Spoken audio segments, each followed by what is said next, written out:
ইসরাত জাহান অবন্তী। প্রায় 6 বছর পর নিজের একমাত্র মেয়ে আফরাকে নিয়ে নিজ দেশে ফিরে এলাম। ভাবতেই অবাক লাগছে, আমি 6 বছর বিদেশে একা ছিলাম। মাকে ছাড়া আমি একটা দিনও থাকতে পারতাম না, আর সেই আমি কিনা এতগুলো দিন মাকে ছাড়া ছিলাম। এয়ারপোর্ট থেকে সোজা গাড়ি নিয়ে হোটেলে চলে গেলাম। হোটেলে আগেই রুম বুক করে রেখেছিলাম। মেয়েকে নিয়ে চলে এলাম হোটেলে। আমার মেয়ে আফরা প্রচুর খুশি মাম্মামের দেশে এসে। হোটেলে আসতে না আসতেই আফরা বায়না ধরেছে ঘুরতে বের হবে। সত্যি কথা বলতে আমার মেয়ের জন্যই আজ এতদিন পর দেশে আসা, কারণ আফরা তার জন্মদিনের গিফট হিসেবে তার মাম্মামের দেশে আসতে চেয়েছে। হোটেল এসে ফ্রেশ হয়ে আফরাকে নিয়ে ঘুরতে বের হলাম। আফরাকে চিড়িয়াখানা ঘুরতে দেখাতে নিয়ে গেলাম। আফরা চিড়িয়াখানায় গিয়ে বাঘ, হরিণ, হাতি, বানর আরো অনেক কিছু দেখে খুব আনন্দ পাচ্ছে। চিড়িয়াখানা থেকে গেলাম শিশু পার্ক, তারপর হোটেলে ফিরে এলাম। আফরা হোটেলে আসতেই চাইছিল না, আরো কিছু নাকি ঘুরবে সে। অনেক বুঝিয়ে ওকে নিয়ে হোটেলে ফিরলাম। পরদিন সকালে ব্রেকফাস্ট করে আজও আফরাকে নিয়ে বের হলাম। অনেক জায়গা ঘুরলাম আজ আফরাকে নিয়ে। হোটেল ফেরার পথে একটা পার্কে বসলাম আফরাকে নিয়ে। এই পার্কে অনেকগুলো স্মৃতি রয়েছে যেগুলো আজও ভুলতে পারিনি আমি। পুরনো কথাগুলো ভাবছিলাম, তখন আফরা বলে ওঠে যে আইসক্রিম খাবে। ওকে আইসক্রিম কিনে দিয়ে ওকে নিয়ে ফিরে এলাম হোটেলে। 3 দিন আফরাকে নিয়ে ঘুরোঘুরি শেষ করে আফরাকে নিয়ে রওনা হলাম কক্সবাজার। ভাবলাম দেশে যখন এসেছি তাহলে মেয়েকে সমুদ্রটাও দেখিয়ে নিয়ে যাই। কক্সবাজার পৌঁছাতে না পৌঁছাতেই রাত হয়ে গেল। পৌঁছেই সমুদ্রের কাছে একটা হোটেলে উঠলাম। এত জার্নি করার পরেও আমার মেয়েটার একটু বিরক্ত হচ্ছে না। মেয়েটা আমার প্রচুর ঘুরতে ভালোবাসে। পরের দিন ঘুম থেকে উঠেই দেখি 12:45 বাজে। অনেক রাত করে ঘুমিয়েছি, তাই বুঝতেই পারিনি কখন সকাল হয়ে দুপুর হয়ে গেল। আফরাকে নিয়ে একদম দুপুরের খাওয়া দাওয়া করে বিকেলের দিকে বের হলাম ঘুরতে। আফরা সমুদ্রের পাড়ে এসেই এদিক ওদিক ছোটাছুটি করছে, আর ওর সাথে আমিও ছোটাছুটি করছি। আফরার সামনে ছুটে যেতেই একটা লোকের সাথে ধাক্কা খেলো। লোকটা ফোনে কথা বলতে বলতে আসছিল। আফরার সাথে ধাক্কা খেয়ে লোকটার হাত থেকে ফোনটা পড়ে গেল। আমি তাড়াতাড়ি গিয়ে ফোনটা মাটি থেকে তুলে লোকটার দিকে এগিয়ে দিয়ে বললাম, সরি স্যার, আসলে আমার মেয়ে বুঝতে পারেনি, ও না বুঝে আপনাকে ধাক্কা দিয়ে ফেলেছে। I am extremely sorry, please কিছু মনে করবেন না। কথাগুলো বলে আমি লোকটার দিকে তাকাতেই অবাক হয়ে গেলাম। আমি ঠিক দেখছি কিনা ভুল বুঝতে পারছি না। এতগুলো বছর পর এই মানুষটার সাথে আবার এইভাবে দেখা হবে কখনো ভাবিনি। এই সেই লোকটা যার জন্য আমি আমার দেশ ছেড়ে পরিবার ছেড়ে বিদেশে চলে গিয়েছিলাম। লোকটার নাম সোহান। আমায় দেখে এতক্ষণ চুপ থাকলেও এবার কথা বলল সোহান। অবন্তী, তুমি এখানে কেমন আছো? তুমি কতগুলো বছর পর তোমাকে দেখলাম। আর কক্সবাজার কবে আসলে তুমি? পিচ্চি মেয়েটা তোমার অবন্তী। সরি স্যার, আমি আপনাকে চিনতে পারছি না, আর আমি অপরিচিত কারোর সাথে কথা বলতে পছন্দ করি না। আমার ভালোও লাগে না কথা বলতে। আমার মেয়ে আপনাকে না বুঝে ধাক্কা দিয়ে ফেলেছে, সেজন্য সরি বলেই আমি আফরাকে নিয়ে অন্যদিকে নিয়ে চলে আসি সমুদ্রের পাড় থেকে। সোহান পেছন থেকে ডাকছিল, কিন্তু আমি ওর দিকে না তাকিয়েই চলে আসি। আমি কোনো কথা বলতে চাই না এই বেঈমান লোকটার সাথে। সন্ধ্যায় হোটেল রুমে চলে এলাম। এসে আফরাকে খাইয়ে দিয়ে ঘুম পাড়িয়ে দিলাম। আফরাকে ঘুম পাড়িয়ে ব্যালকনিতে গিয়ে চেয়ারটাতে বসলাম। আজ অনেক পুরনো স্মৃতি মনে পড়ে যাচ্ছে, যে স্মৃতিগুলো আমি এতদিন ধরে আমার মেয়েকে দেখে ভুলে থাকার চেষ্টা করে গেছি। সেই স্মৃতিগুলোই আজ আবার সামনে এসে দাঁড়াচ্ছে। চলুন আপনাদের 9 বছর আগের সময়গুলোতে নিয়ে যাই। আজ থেকে প্রায় 9 বছর আগে আমার সোহানের সাথে দেখা হয়। সোহান আর আমি একই ইউনিভার্সিটিতে পড়তাম। কলেজের প্রথম দিনে এই ক্লাসে ঢোকার সময় আমার ধাক্কা লাগে সোহানের সাথে, আর তখন থেকেই আমাদের পরিচয়। একটু একটু করে কথা বলতে বলতে আমাদের মধ্যে বন্ধুত্ব গড়ে ওঠে। সোহান মধ্যবিত্ত পরিবারের ছেলে ছিল। সোহানের বাবা ছিল না, মা আর বোনকে নিয়ে ছিল সোহানের ছোট্ট পরিবার। সোহানের বোন সোহানের থেকে 1 বছরের ছোট। বাবা না থাকার কারণে সোহানই সংসার চালাতো। সোহান পড়াশোনার পাশাপাশি একটা কোম্পানিতে চাকরিও করত। বন্ধুত্ব থেকে কখন যে আমি সোহানকে ভালোবেসে ফেলেছি আমি বুঝতেই পারিনি। সোহানকে অনেকবার বলতে গিয়েও আমি বলতে পারিনি ওকে আমি ভালোবাসি। আমি যে ওকে ভালোবাসি এটা সোহান জানতো।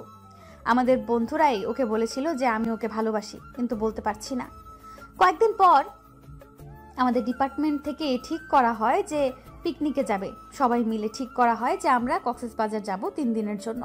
আমরা সবাই খুব আনন্দে ছিলাম এটা নিয়ে, কিন্তু হঠাৎ করে আমার সব আনন্দ শেষ হয়ে যায়, কারণ সোহান বলে যে সে আসবে না। ভাবলাম সোহান না গেলে আমি গিয়ে কি করব, তাই আমিও বলে আসলাম যে আমিও যাব না। আমি মন খারাপ করে চলে আসলাম, কারোর সাথে কোনো কথা না বলি। আমার বন্ধুরা এমনকি সোহানও বুঝতে পেরেছিল যে আমিও যাব না। পরের দিন কলেজে পিকনিকে যাওয়ার জন্য টাকা জমা দেওয়ার কথা। আমি টাকা নিয়েই কলেজে আসলাম। ভাবলাম যদি সোহান যায় তাহলে টাকা জমা দেব, তা না হলে দেব না। কলেজে যেতেই আমার বান্ধবী তানিশা বলল যে সোহানও যাবে, ওরা নাকি ওকে রাজি করিয়েছে। কথাটা শুনেই খুশিতে নাচতে আরম্ভ করলাম, আর নাচতে নাচতে সেই সোহানের গায়ে গিয়ে পড়লাম সবার সামনে। সোহান তাল সামলাতে না পেরে আমায় নিয়েই মাটিতে পড়ে গেল। এতটা খুশি হয়েছিলাম তখন যে ইচ্ছে করছিল সোহানের গালে চুমু দিয়ে দেই। আমি যে সোহানের উপর পড়ে গিয়েছি সেদিকে আমার খেয়ালই ছিল না। আমি যেন একটা অন্য জগতে চলে গেছি, যেখানে আমি আর সোহান ছাড়া আর কেউ নেই। লাফানোর সময় তো একটু দেখে লাফাবে নাকি? এইভাবে আমার উপর পড়েই থাকবে নাকি তুমি? সবাই দেখছে তো আমাদের, সবাই কিন্তু অন্য কিছু মাইন্ড করবে। অবন্তী, উঠো। সোহানের কথায় যেন আমি বাস্তবে ফিরে এলাম, সাথে একটু লজ্জাও পেলাম। এতক্ষণ ধরে সবাই দেখছিল আমাদের, আমার বন্ধুরা অনেক ফাজলামি করছিল। পিকনিকের টাকা জমা দিয়ে বাসায় চলে আসলাম। পরের দিন সন্ধ্যায় আমরা পৌঁছে গেলাম কক্সবাজার সমুদ্র সৈকতে। পৌঁছার পর হোটেলে গিয়ে ফ্রেশ হয়ে বন্ধুরা সবাই মিলে সমুদ্র পাড়ে গেলাম। রাতে সমুদ্রটা অনেক সুন্দর লাগে দেখতে। সবাই অনেক মজা করছে, গান গাইছে, নাচছে। আমি শুধু বসে বসে দেখছি সোহানকে। সোহানের হাসিটা খুব সুন্দর। সোহানকে দেখছি আর ভাবছি যে এবার আমাকে বলতেই হবে ওকে আমি ভালোবাসি। অনেক রাত হয়েছে দেখে সবাই এক এক করে রুমে চলে যাচ্ছে, আর আমিও চলে আসলাম। রুমে এসে ভাবতে লাগলাম কি করে সোহানকে বলবো ভালোবাসার কথা। রুমে পায়চারি করতে দেখে বান্ধবীরা জিজ্ঞেস করলো আমার কি হয়েছে। আমি তাদের উত্তরে বলে দিলাম কি ভাবছি। তারা শুনে হা হা করে হেসে দিল। তাতে আমারও খুব রাগ হলো। আমি বাইরে চলে আসতে চাইলে সবাই আমায় আটকে দেয় আর বলে যে ওরা নাকি আমায় কাল হেল্প করবে সোহানকে কথাটা বলতে। সকালে আমরা সবাই মিলে ঘুরতে বের হলাম। যা যা দেখার আছে প্রায় সবই দেখে এলাম, কারণ আমরা কাল সকালেই ঢাকায় ফিরে যাব। আমাদের 3 দিন থাকার কথা থাকলেও আর থাকা হলো না। সারাদিন ঘুরে ফিরে এসে আমরা সমুদ্র পাড়ে বসে আড্ডা দিতে লাগলাম। আজ আমরা সারা রাত আড্ডা দিব। গল্প করার সময় হঠাৎ করে সোহান উঠে চলে যায়, কিন্তু কেন চলে যায় বুঝতে পারলাম না। কিছুক্ষণ পরে আমার বান্ধবী তানিশা আর বন্ধু রনি আমায় বলে ওদের সাথে আসতে। আমি ওদের কথা শুনে ওদের সাথে আসি। আমরা যে হোটেলে উঠেছি সেই হোটেলের পাশে একটা ছোট্ট ক্যাফে আছে। ক্যাফেটা ছোট হলেও অনেক সুন্দর। ক্যাফের ভেতরে যেতেই তানিশা আমার চোখ বেঁধে দিল। বুঝতে পারলাম না যে কেন বেঁধে দিল আর কেনই বা আমাকে এখানে নিয়ে এলো। অনেকবার জিজ্ঞেস করার পরেও তানিশা বা রনি কেউ কিচ্ছু বলল না। উল্টো রনি আমায় ধমক দিয়ে চুপ করে থাকতে বলল। ওরা আমায় চোখ বাঁধা অবস্থাতেই কোথা থেকে একটা নিয়ে যাচ্ছে, কোথায় নিয়ে যাচ্ছে সেটা জানি। হঠাৎ করে ওরা আমায় নিয়ে থেমে গেল। একটু পরে কেউ বলে উঠল, কি জানি কেমন করে পাতা পড়ে গেছি আমি পুরোটাই। চুপি চুপি মন বলে সারাক্ষণ আমি তোমাকে চাই। আই লাভ ইউ অবন্তী, আমি সত্যি তোমায় অনেক ভালোবাসি। তুমিও কি ভালোবাসবে আমায়? এবার তানিশা আমার চোখটা খুলে দিল। চোখ খুলেই দেখি সোহান আমার সামনে হাঁটু গেড়ে লাল গোলাপ নিয়ে বসে আছে। সোহান আমায় ভালোবাসবে এটা শুনেই আমি থমকে গেছি। সোহান নিজে থেকে আমায় প্রপোজ করলো। আমি হা হয়ে সোহানের দিকে তাকিয়ে আছি দেখে সোহানও আবার বলল, আমি হা হয়ে সোহানের দিকে তাকিয়ে আছি দেখে সোহান আবারও বলল যে অবন্তী ভালোবাসবে আমায়। আমি হয়তো তোমার বাবার মতো তোমায় রানী করে রাখতে পারবো না, কিন্তু আমার ছোট্ট রাজ্যে তোমায় ভালোবাসা দিয়ে রানী করে রাখবো। আমি হয়তো অন্যদের মতো তোমায় প্রতিদিন দামি রেস্টুরেন্টে নিয়ে যেতে পারবো না, কিন্তু তোমার সাথে প্রতিদিন হুট খোলা রিকশায় চড়ে বা রাস্তা দিয়ে হেঁটে হেঁটে বাদাম খাওয়াতে পারবো। তুমি কি ভালোবেসে আমার হাতটা ধরবে অবন্তী? কথা দিচ্ছি তোমায় কখনো তোমার হাতটা ছাড়বো না আমি। আমি সোহানের কথা শুনে সোহানকে জড়িয়ে ধরে ছোট বাচ্চাদের মতো কেঁদে দিলাম। সোহান ওর দুটো হাত দিয়ে শক্ত করে আমায় জড়িয়ে নিল ওর বুকে। সোহান আমাকে ওর বুকে রেখেই বলে উঠল, এইভাবে কি কেঁদেই যাবে নাকি আমার কথাগুলোর উত্তর দিবে? কিছু না বলে শুধু কেঁদেই যাচ্ছ। আমি কি তোমায় মেরেছি নাকি এইভাবে কাঁদছো? তুমি কি আমার হাতটা ধরবে না? ভালোবাসবে না আমায়? আমিও ভালোবাসি তো তোমায়, অনেক অনেক ভালোবাসি। আমি আমার জীবনের থেকেও বেশি ভালোবাসি তোমায়। ভালোবাসো তাহলে এতদিন বললে না কেন ভালোবাসো? শুধু তুমি একা একা ভালোবেসে গেলেই হবে নাকি? যাকে ভালোবাসো তাকে বলতে হবে। কেন বলতে হবে সব? তুমি কি বোঝো না যে আমি তোমাকে ভালোবাসি? আর মেয়েরা কখনো আগে ভালোবাসার কথা বলে না, ভালোবাসার কথা ছেলেরাই বলতে হয়। আগে তো আমিই বললাম, কিন্তু তুমি এখনো বললে না কিছু আমায় ভালোবাসো কিনা। আমি তোমায় আই লাভ ইউ বললাম, তার উত্তরে তুমি আমায় কিছুই বললে না, কিছু না বলে কাঁদতে শুরু করে দিলে। I love you to my dear sweetheart. আমি তো তোমায় অনেক দিন আগে থেকেই ভালোবাসি, অনেক বেশি। তোমার জন্য আমি মরতেও পারি। কি বলছো কি এসব? মরার কথা কেন বলছো? তোমায় আমি কখনো মরতে দিবই না। আর তুমি মরে গেলে আমি ভালোবাসবো কাকে?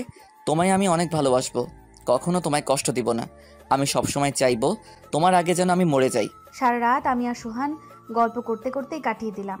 সকালে নাস্তা করে ঢাকার উদ্দেশ্যে রওনা দিলাম। ভালোভাবে সবাই বাসায় চলে এলাম। তারপর থেকে সব সময় আমি আর সোহান একসাথে থাকতাম। সোহান আমাকে ওর বাসায়ও নিয়ে গিয়েছিল ওর মার সাথে পরিচয় করাতে। প্রথম দিনের আলাপেই সোহানের মা আর বোন আমায় আপন করে নিয়েছে। ওরা সবাই খুব ভালো। তারপর থেকে আমি প্রায় সোহানের বাসায় চলে যেতাম সোহানের মা আর বোনের সাথে দেখা করতে। গিয়ে সবার সাথে গল্প করতাম, মজা করতাম অনেক। সোহানও থাকতো, আবার মাঝে মাঝে থাকতো না। আস্তে আস্তে আমার আর সোহানের সম্পর্কটা আরো গভীর হতে থাকে। হঠাৎ করে একদিন কলেজ মাঠে বসে থাকার সময় সোহান আমায় বলে যে, অবন্তী, আমার মাঝে মাঝে প্রচণ্ড ভয় করে জানো। আমার সবসময় মনে হয় যে আমি হয়তো তোমায় হারিয়ে ফেলবো। তোমায় ছাড়া আমি থাকতে পারবো না অবন্তী, বিশ্বাস করো, আমি মরে যাব তোমায় ছাড়া। মরার কথা বলবে না আর কখনো। আমার খারাপ লাগে তুমি মরার কথা বললে। কেন বলো তুমি মরার কথা? আর আমি তোমায় ছেড়ে কোথাও যাব না। তোমার থেকে দূরে গেলে তো আমি। বলার আগেই সোহান আমার মুখে হাত দিয়ে আটকে দেয় আর বলে যে আর কিছু বলবে না তুমি, বলেই জড়িয়ে ধরে। তারপর আমরা আর কিছুক্ষণ বসে থাকার পর বাসায় চলে যাই। পরের দিন সোহান আর কলেজে আসেনি, কারণ ও যে কোম্পানিতে চাকরি করে সেখানে এখন কাজের চাপ বেশি। আর তাছাড়া সোহান অনেকদিন ছুটি কাটিয়েছে। ফোনেই কথা হতো আমাদের। সোহানের যেদিন খুব বেশি দেখতে ইচ্ছে করতো আমায়, সেদিন সোহান আমাদের বাসার সামনে এসে আমায় ফোন দিয়ে বলতো বারান্দায় দাঁড়াতে, তারপর দূর থেকে দেখেই চলে যেত। এইভাবেই আমাদের সম্পর্কটা চলতে থাকে। আমাদের সম্পর্কের যখন 1 বছর পূর্ণ হয়, সেদিন সোহান আমায় নিয়ে ঘুরতে বের হয়েছিল। সেদিন সে আমায় একটা শাড়ি আর চুড়ি গিফট করেছিল। সেদিনটা অনেক আনন্দে মজা করে কাটিয়েছিলাম আমরা দুজন দুজনের অনেকটা কাছে চলে এসেছিলাম। আমাদের মধ্যে ঝগড়াঝাঁটি, মান অভিমান, রাগ সবই ছিল। সেই সাথে ভালোবাসাটাও আরো বেশি ছিল। দেখতে দেখতে আরো 1 বছর পার হয়ে গেল আমাদের সম্পর্কে। এই বছর আমি সোহানকে সারপ্রাইজ দিয়েছি। আমি একটা লাল বেনারসি, হাতে চুড়ি, চোখে কাজল, হালকা লিপস্টিক দিয়ে বেরিয়ে পড়লাম। আজ আমি বেনারসি পরেছি, তার কারণ হচ্ছে আমি আজ সোহানকে বিয়ে করব। এই কথাটা সোহান জানে না, জানলে সোহান আসবে না, তাই ওকে আগে থেকে বলিনি। শুধু আমার খুব কাছের কয়েকজন বন্ধু জানে, তারাই সোহানকে কাজী অফিসে আসতে বলেছে। আমি একটা রিক্সা নিয়ে চলে এলাম কাজী অফিস। আমি এসে দেখি সবাই চলে এসেছে, এমনকি সোহানও চলে এসেছে। সোহান আমায় এইভাবে দেখে একদম ভ্যাবাচাকা খেয়ে গেছে। আমায় এইভাবে দেখে সোহান একটু হলেও ঘটনাটা আন্দাজ করতে পেরেছে, তাই কোনো কথা না বলে আমার হাত ধরে টেনে বাইরে নিয়ে এলো। এসে বলল, তুমি কি করতে চাইছো বলো তো? এসবের মানে কি? ওরা সবাই আমায় মিথ্যা বলে এখানে নিয়ে আসলো, কিন্তু কেন? তুমি তো বলতে পারতে আমায়। বলনি কেন যে তুমি আজ আমায় বিয়ে করতে চাও? তুমি ওদের বলেছো মিথ্যা বলতে, তাই না? এসব কেন করছো তুমি? তুমি আমায় বিয়ে করতে চাও, আমায় আগে বলতে পারতে। আমি নিজে গিয়ে তোমার বাবা মা ভাই সবার সাথে কথা বলতাম। এইভাবে লুকিয়ে কেন করতে চাইছো? তুমি একটু থামবে? আমায় বলার সুযোগ না দিলে আমি কিভাবে বলবো বলো তো? আর তুমি এভাবে রেগে কেন যাচ্ছ? আমি কি এমন করেছি? তুমি এত কিছু ঠিক করে ফেললে, আমায় একবারও বলার প্রয়োজন মনে করলে না? কেন আমায় আগে বললে কি হতো? আর আমি বুঝতে পারতেছি না যে লুকিয়ে বিয়ে কেন করতে হবে। তোমার বাড়ির লোক মানবে না? আমি জানি না মানবে কি মানবে। তোমায় আগে বলিনি, তার কারণ হচ্ছে আগে বললে তুমি কিছুতেই রাজি হতে না আসতে। আর তুমি না ভয় পাও যে আমি হারিয়ে যাব তোমার থেকে? তুমি যাতে এই ভয়টা না পাও সেজন্যই আজকে এই কাজটা। তোমার বাড়ির লোক জানতে পারলে কি হবে একবারও ভেবে দেখেছো? তাছাড়া আমার মা আছে, আমি আমার মাকে না জানিয়ে কিভাবে করব? তুমি মাকে নিয়ে ভাবছো যে মা রাজি হবে কিনা? ওকে দাঁড়াও, আমি তোমার সব ভাবনা দূর করে দিচ্ছি। আমি ফোনটা বের করে শিলার, সোহানের বোনের ফোনে কল দিলাম। ফোন দিয়ে মার সাথে কথা বলিয়ে দিলাম। মা সোহানকে বলল যে মা রাজি, মার কোনো আপত্তি নেই। আমি তো মাকে কিছু বলিই নাই, তাহলে মা আগে কেন বলল যে যা করতে গেছিস করে ফেল, আমার কোনো আপত্তি নেই? মা কি আগে থেকে সবটা জানতো অবন্তী? হ্যাঁ, মা সবটা জানতো, আর আমি মাকে বলেই সব করেছি। মাকে না জানিয়ে কিছু করিনি। এখন যদি তুমি আমায় ভালোবাসো তাহলে ভেতরে চলো, কাজটা শেষ করব। আর যদি না বাসো তাহলে ভেতরে আসার দরকার নেই। এইভাবে না বললে সোহান কিছুতেই রাজি হতো না। আমি জানি সোহান কিছু না বলে শুধু আমায় একবার জড়িয়ে ধরে বলল যে আমায়ও অনেক ভালোবাসে। তারপর আর কিছু না বলে আমায় ভিতরে নিয়ে গেল। কিছুক্ষণ পরেই আমাদের বিয়েটা সম্পূর্ণ হয়ে গেল। তারপর সোহান আমাকে আমার বাসায় রেখে আসতে চাইলে কিন্তু আমি তাতে রাজি হলাম না। আমি বললাম যে আমি সোহানের সাথেই যাব। আমার কথা শুনে সোহান, আমি কিন্তু বুঝতে পারতেছি তুমি আর কি করতে চাইতেছো। প্লিজ অবন্তী, যেটা করতে চাইতেছো সেটা কইরো না। এসব চিন্তা মাথা থেকে ঝেড়ে ফেলে দাও প্লিজ। তুমি বিয়ে করতে চাইতেছিলে, আমি করেছি তো। তোমার কথা আমি রেখেছি, এবার তুমি আমার কথা রাখো। বাসায় চলে যাও তুমি, আমার সাথে যেতে হবে না। আর আমার বাসায় মা বোন আছে, কি ভাববে? না আমি যাব না বাসায়, তোমার সাথেই যাব আমি। আর তোমার বাসায় মা, ছোট আপু কেউই আমি জানি না। যদি আমায় তোমার সাথে নিয়ে না যাও তাহলে আমি এখানে থাকবো, কোথাও যাব না আমি। এমন কেন করো বলো তো? সব সময় শুধু পাগলামি।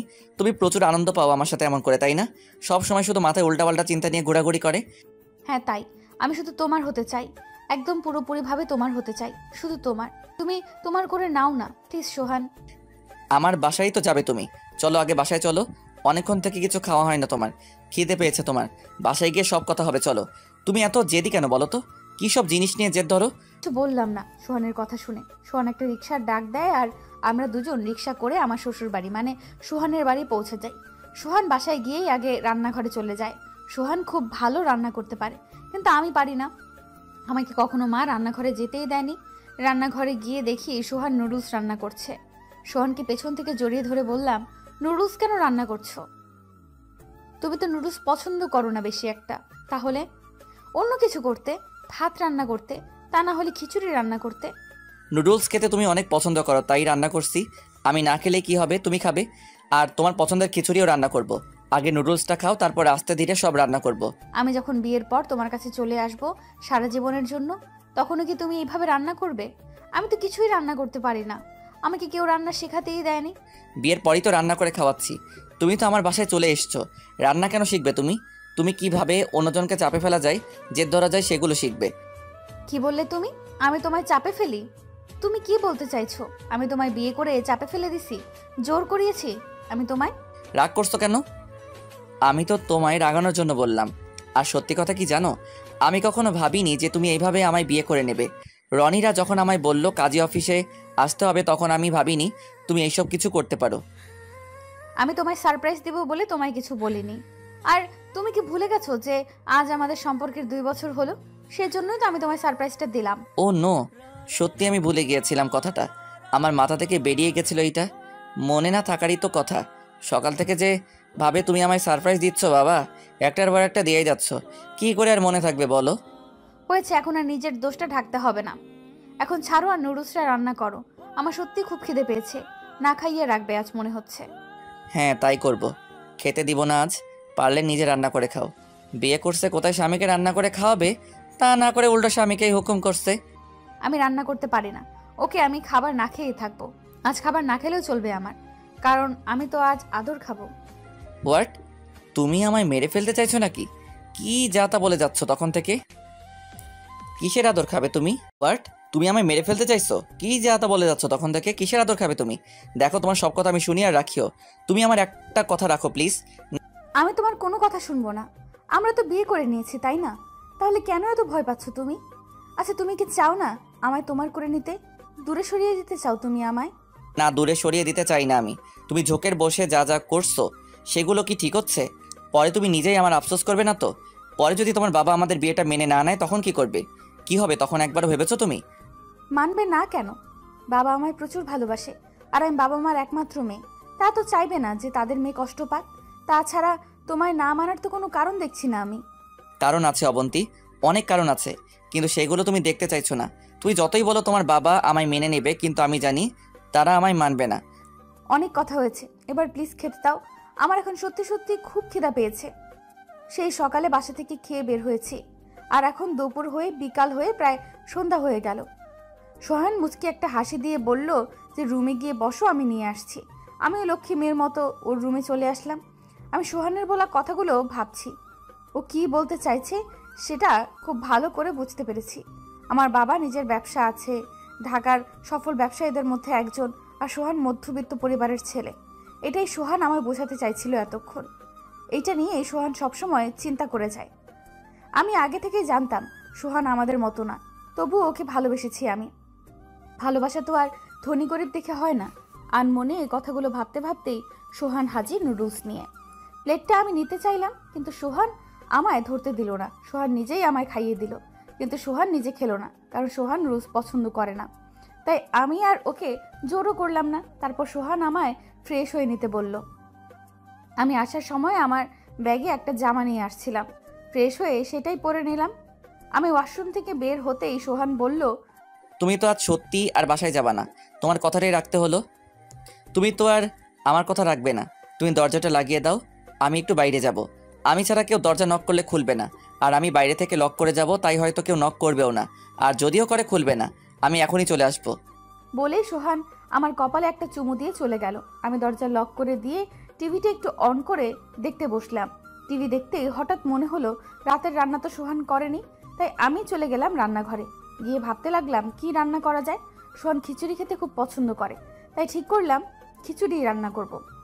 ঝটপট ফোন নিয়ে ইউটিউবে গেলাম, খিচুড়ি রান্না করার রেসিপি দেখতে লাগলাম। তারপর যা যা লাগবে সব হাতের কাছে রাখলাম। ইউটিউব দেখে রান্না করতে শুরু করলাম। হঠাৎ করে গাজর কাটতে গিয়ে হাতটা কেটে গেল।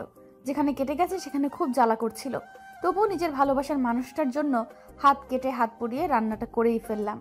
আমার খিচুড়ি রান্না করা শেষ হয়ে গেল, কিন্তু এখন সোহান আসছে না। সেই 7টার সময় বের হয়ে গেছে, এখন 8:30 বাজে, এখনো আসছে না। এখন একটু একটু ভয় করছে। সোহানকে ফোন দিলাম, কোথায় তুমি? এখনো আসছো না কেন? আমায় একা রেখে গেছো, মনে নেই তোমায়? আমার ভয় করছে তো একা একা থাকতে, বলেই কেঁদে ফেললাম। আরে আরে কাঁদছো কেন? কেঁদো না, আমি চলে আসছি তো। তুমি দরজাটা খুলে দেখো, আমি চলে আসছি। আমি আর কিছু না, সোজা দরজার সামনে গিয়ে দরজাটা খুললাম। সত্যি সত্যি সোহান চলে আসছে। আমায় কাঁদতে দেখে সোহান আমায় তার বুকে টেনে নেয়। পাগলি, কাঁদছো কেন? এইটুকুতে কাঁদতে হয় নাকি? আমি তো আটকে গিয়েছিলাম একটা বন্ধুর সাথে দেখা হয়ে যাওয়াতে।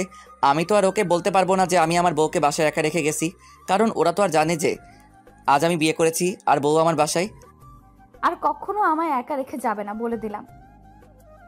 এবার চলো রান্নাঘরে, আমি আজ খিচুড়ি রান্না করেছি, চলো দেখবে। তুমি খিচুড়ি রান্না করেছো? তুমি তো রান্না করতে পারো না, তাহলে কেমনে রান্না করলে? কোন রেস্টুরেন্ট থেকে আনিয়েছো বলো তো? কোনো রেস্টুরেন্ট থেকে আনাইনি, সত্যি বলছি আমি রান্না করেছি। আর রান্না করতে গিয়ে আমার হাতটাও কেটে গেছে, দেখো। আমার হাত কেটে গেছে শোনাতে সোহান রেগে গেল। রেগে আমায় বকতে শুরু করলো যে কেন আমি রান্না করতে গেছি, কেন রান্না করলাম। আর দেখলো যে আমি এখনো হাতে ব্যান্ডেজ করিনি, সেটা দেখে যেন আরও রেগে গেল। বকতে বকতে আমার হাতে সোহান ব্যান্ডেজ করে দিল, আর বলল আমি যেন আর পাকনামো করে রান্না করতে না যাই। পরে সোহান ফ্রেশ হতে গেলে আমি রান্নাঘরে গিয়ে দুজনের জন্য এক প্লেটে খিচুড়ি নিয়ে আসলাম। আমি নিজের হাতে ওকে খাইয়ে দিতে লাগলাম। সোহান খাচ্ছে, কিন্তু একবারও আমায় খেতে বলছে না। আমিও কিছু বললাম না। সোহান খাবার শেষ করে উঠে পানি খেতে চলে গেল, আর আমিও হাত ধুয়ে এসে ওর পাশে বসলাম আর বললাম, কেমন হয়েছে? কিছু বললে না তো, আর আমাকে তো খেতে বললে না। আমার কি খিদে পায়নি? খাইয়েও দিবে না আমায়? আমার কিন্তু অনেক খিদা পেয়েছে। ভালো হয়েছে তো, দাঁড়াও আমি নিয়ে আসছি। তুমি উঠবে না কিন্তু এখান থেকে, চুপচাপ বসে থাকো। প্রায় 15 মিনিট পর সোহান আসলো খাবার নিয়ে, কিন্তু খিচুড়ি না, বিরিয়ানি। বিরিয়ানি দেখে আমি ওকে জিজ্ঞেস করলাম, বিরিয়ানি কেন, খিচুড়ি কোথায়? আর তুমি বিরিয়ানি কখন আনলে? আমি তো দেখিনি। আমি বিরিয়ানি খাবো না, আগে খিচুড়ি খাবো। না, তুমি এটাই খাবে, আমি এইটা নিয়ে আসছি। ভাবছি রাতে রান্না করব না, কিন্তু এসে দেখি তুমি রান্না করে ফেলছো, তাই আর কিছু বলিনি। ফ্রিজে রেখে দিয়েছিলাম, আর এখন গরম করে নিয়ে আসলাম। তুমি খাবে না? খাবো তো, খাবো না কেন, দাও খাবো। সোহান আমায় খাইয়ে দেয়। খাবার খাওয়া শেষ হলে সোহান প্লেট রেখে একটু রুমে যায়, আর আমি এই ফাঁকে রান্নাঘরে গিয়ে 1 চামচ খিচুড়ি মুখে দিই। মুখে দেওয়ার পর আমি আর কিছু বলতে পারছি না, এত ঝাল যা বলার বাইরে। ঝালে আমার চোখে পানি চলে এসেছে। আমি তাড়াতাড়ি করে ঝাল কমানোর জন্য ফ্রিজ থেকে ঠান্ডা পানির বোতল বের করে খেতে শুরু করলাম। আমি সোফায় বসে পানি খাচ্ছিলাম আর কাঁদছিলাম। তখন সোহান আসে, এসে দেখে যে আমি কাঁদছি। কি হয়েছে তোমার? আবার কাঁদছো কেন? আমি তো বললাম আমি একটু ওয়াশরুম থেকে আসছি। ভয় পেয়েছো কিছু দেখে? বলো আমায়। তুমি আমায় মিথ্যা কথা কেন বললে? কেন বললে যে খিচুড়ি ভালো হয়েছে?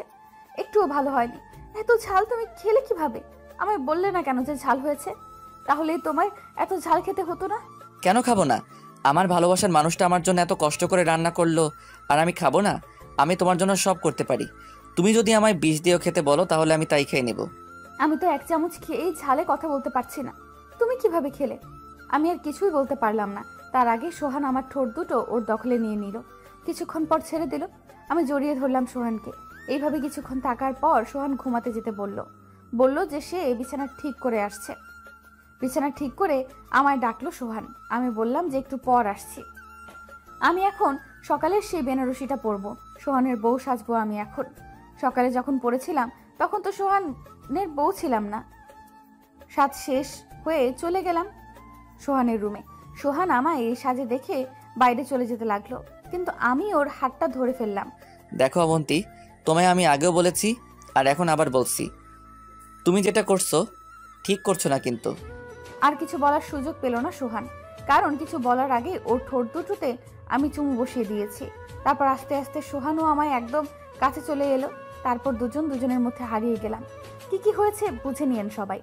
সকালে ঘুম ভাঙার পর দেখি আমি সোহানের বুকের উপর শুয়ে আছি। ঘুমন্ত অবস্থায় সোহানকে কতটা কিউট লাগে। সোহানের কপালে একটা চুমু দিয়ে ফ্রেশ হতে চলে গেলাম, কারণ আজ বাসায় ফিরতে হবে। কাল বাসায় বলে এসেছিলাম যে একটা ফ্রেন্ডের বার্থডে পার্টি আছে। তাড়াতাড়ি ফ্রেশ হয়ে এসে সোহানকে ডেকে তুলে দিলাম।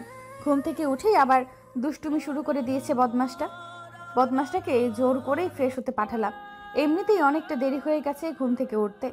সোহান ফ্রেশ হয়ে এসে চা করতে চলে গেল আর বলল যে চা খেয়েই আমাকে রেখে আসবে বাসায়। আমিও কিছু না বলে সোফায় গিয়ে বসলাম। তারপর চা খেয়ে বেরিয়ে পড়লাম। সোহান আমার বাসার সামনে রেখে ওর অফিসে চলে গেল। আজ আমি অনেক খুশি, এত খুশি কি আর বলবো। কাউকে বলে বোঝাতে পারবো না যে আমি ঠিক কতটা খুশি কাউকে বলে বোঝাতে পারবো না। পরের দিন কলেজে যাওয়ার সাথে সাথে বন্ধুরা ট্রিট দে করে মাথাটা খারাপ করে দিচ্ছিল। আমি জানি ওদের ট্রিট না দেওয়া পর্যন্ত ওরা আমায় ছাড়বে না, তাই ওদের একটা রেস্টুরেন্টে নিয়ে গেলাম। আর ওদের রেস্টুরেন্টে নিয়ে যাওয়ার মানে আমার পার্টস একদম ফাঁকা। হারামিগুলো খাচ্ছে আর সোহানকে ভিডিও কলে দেখাচ্ছে আর বলছে যে তোর বউয়ের সব টাকা আজকে শেষ করে দিলাম। সোহান শুধু মুচকি মুচকি হাসছে। সোহানের সাথে আমার প্রায় 3 দিন দেখা হতো।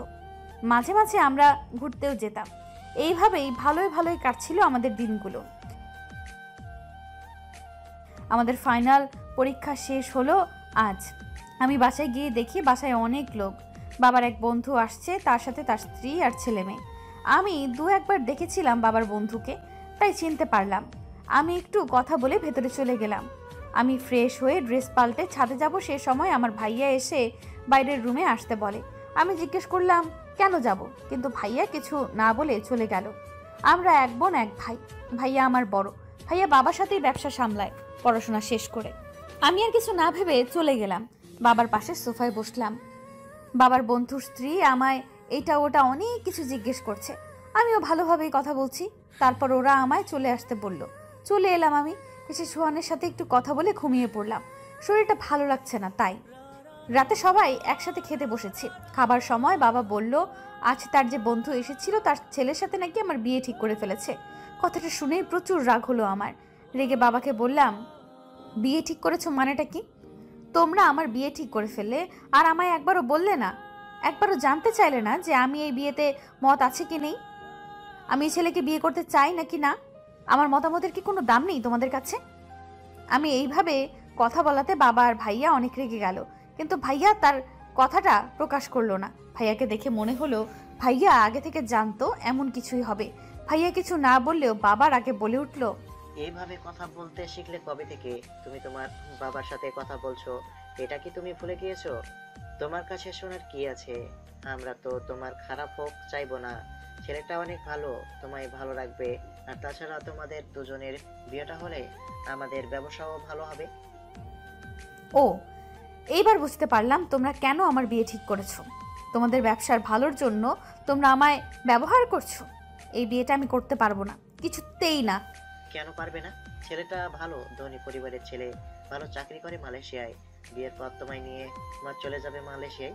কেন করতে পারবে না তুমি? কারণ আমি একজনকে ভালোবাসি, আর আমি ওকে ছাড়া অন্য কাউকে বিয়ে করতে পারবো না। আর তাছাড়া আমার বিয়ে হয়ে গেছে। বিয়ে হয়ে গেছে মানে? কাকে বিয়ে করেছো তুমি? তুমি এইভাবে যাকে তাকে বিয়ে করে ফেলতে পারো না। আমাদের একটা সম্মান আছে সমাজে। আমি যাকে তাকে বিয়ে করিনি বাবা, আমি যাকে ভালোবাসি তাকেই বিয়ে করেছি আমি, আর আমি ওর সঙ্গেই থাকবো। ওকে ছাড়া আমি মরে যাব। বাবা আমায় মারতে আসবে ঠিক তখনই ভাইয়া বাবার হাত ধরে ফেলে আর বাবাকে শান্ত হতে বলে। তারপর ভাইয়া বাবাকে অনেক বোঝায় যেন আমি যাকে ভালোবাসি তাকে মেনে নেয়। আমি জানতাম আর কেউ আমায় না বুঝলেও আমার ভাইয়া আমায় বুঝবে। আমার ভাইয়া আমায় অনেক ভালোবাসে। ভাইয়া আমায় বলে যে আমি যাকে ভালোবাসি তার নাম ঠিকানা সব দিতে। ভাইয়া নাকি খোঁজ নিয়ে দেখতে চায় কেমন ছেলে পছন্দ করেছি আমিও সোহানের ঠিকানাটা দিয়ে দিলাম। বাবা আর কিছু বলল না, শুধু ভাইয়াকে বলল যা ভালো হয় সেটা করতে। আমিও আর কথা না বাড়িয়ে চলে আসলাম। এসে সোহানকে ফোন করে সবটা বলে দিলাম যে আমি বাড়িতে সবাইকে সবটা বলে দিয়েছি। সবটা শুনে সোহান খুবই চিন্তায় পড়ে গেছে বলে মনে হলো আমার। দুপুরে খাবার টেবিলে সবাই বসে খাবার খাচ্ছিলাম, সে সময় ভাইয়া বলল যে সোহানকে আজকে রাতে বাসায় আসতে বলিস, কথা আছে। আমি সব খোঁজ নিয়েছি, ওকে আসতে বলিস, ওর সাথে সব কথা সেরে ফেলবো। ভাইয়ার কথাতে বাবাও সায় দিল, বলল যে আসতে বলো রাতে। আমি বললাম যে ভাইয়া আমি আসতে বলবো। বলেই আমি চলে এলাম রুমে এসে সোহানকে ফোন দিয়ে বললাম আজ রাতে আমাদের বাসায় আসতে। সোহানও রাজি হয়ে গেল, বলল যে আসবে। রাত 8টার দিকে সোহান আসলো আমাদের বাসায়। সবাই বসে আছে, আমাকেও ভাইয়া আসতে বলেছে। আমি তো মহা খুশি যে সবাই সোহানকে মেনে নেবে। বাবা সোহানকে জিজ্ঞেস করলো যে সোহান কি করে, কোন কোম্পানিতে চাকরি, বাসায় কে কে আছে, অনেক কিছু জিজ্ঞেস করলো বাবা আর ভাইয়া। তারপর ভাইয়া বলল সোহান, তুমি তো বোনকে ভালোবাসো, আর বোন বলল তোমার নাকি কি বিয়ে করে নিয়েছো। আমরা ঠিক করেছি তোমরা দুজন যখন দুজনকে ভালোবাসো তখন তোমাদের বিয়েটা সবাইকে জানিয়ে ধুমধাম করে দেবো। কি বলো সোহান? কি বলছেন আপনারা এসব? কে ভালোবাসে অবন্তীকে?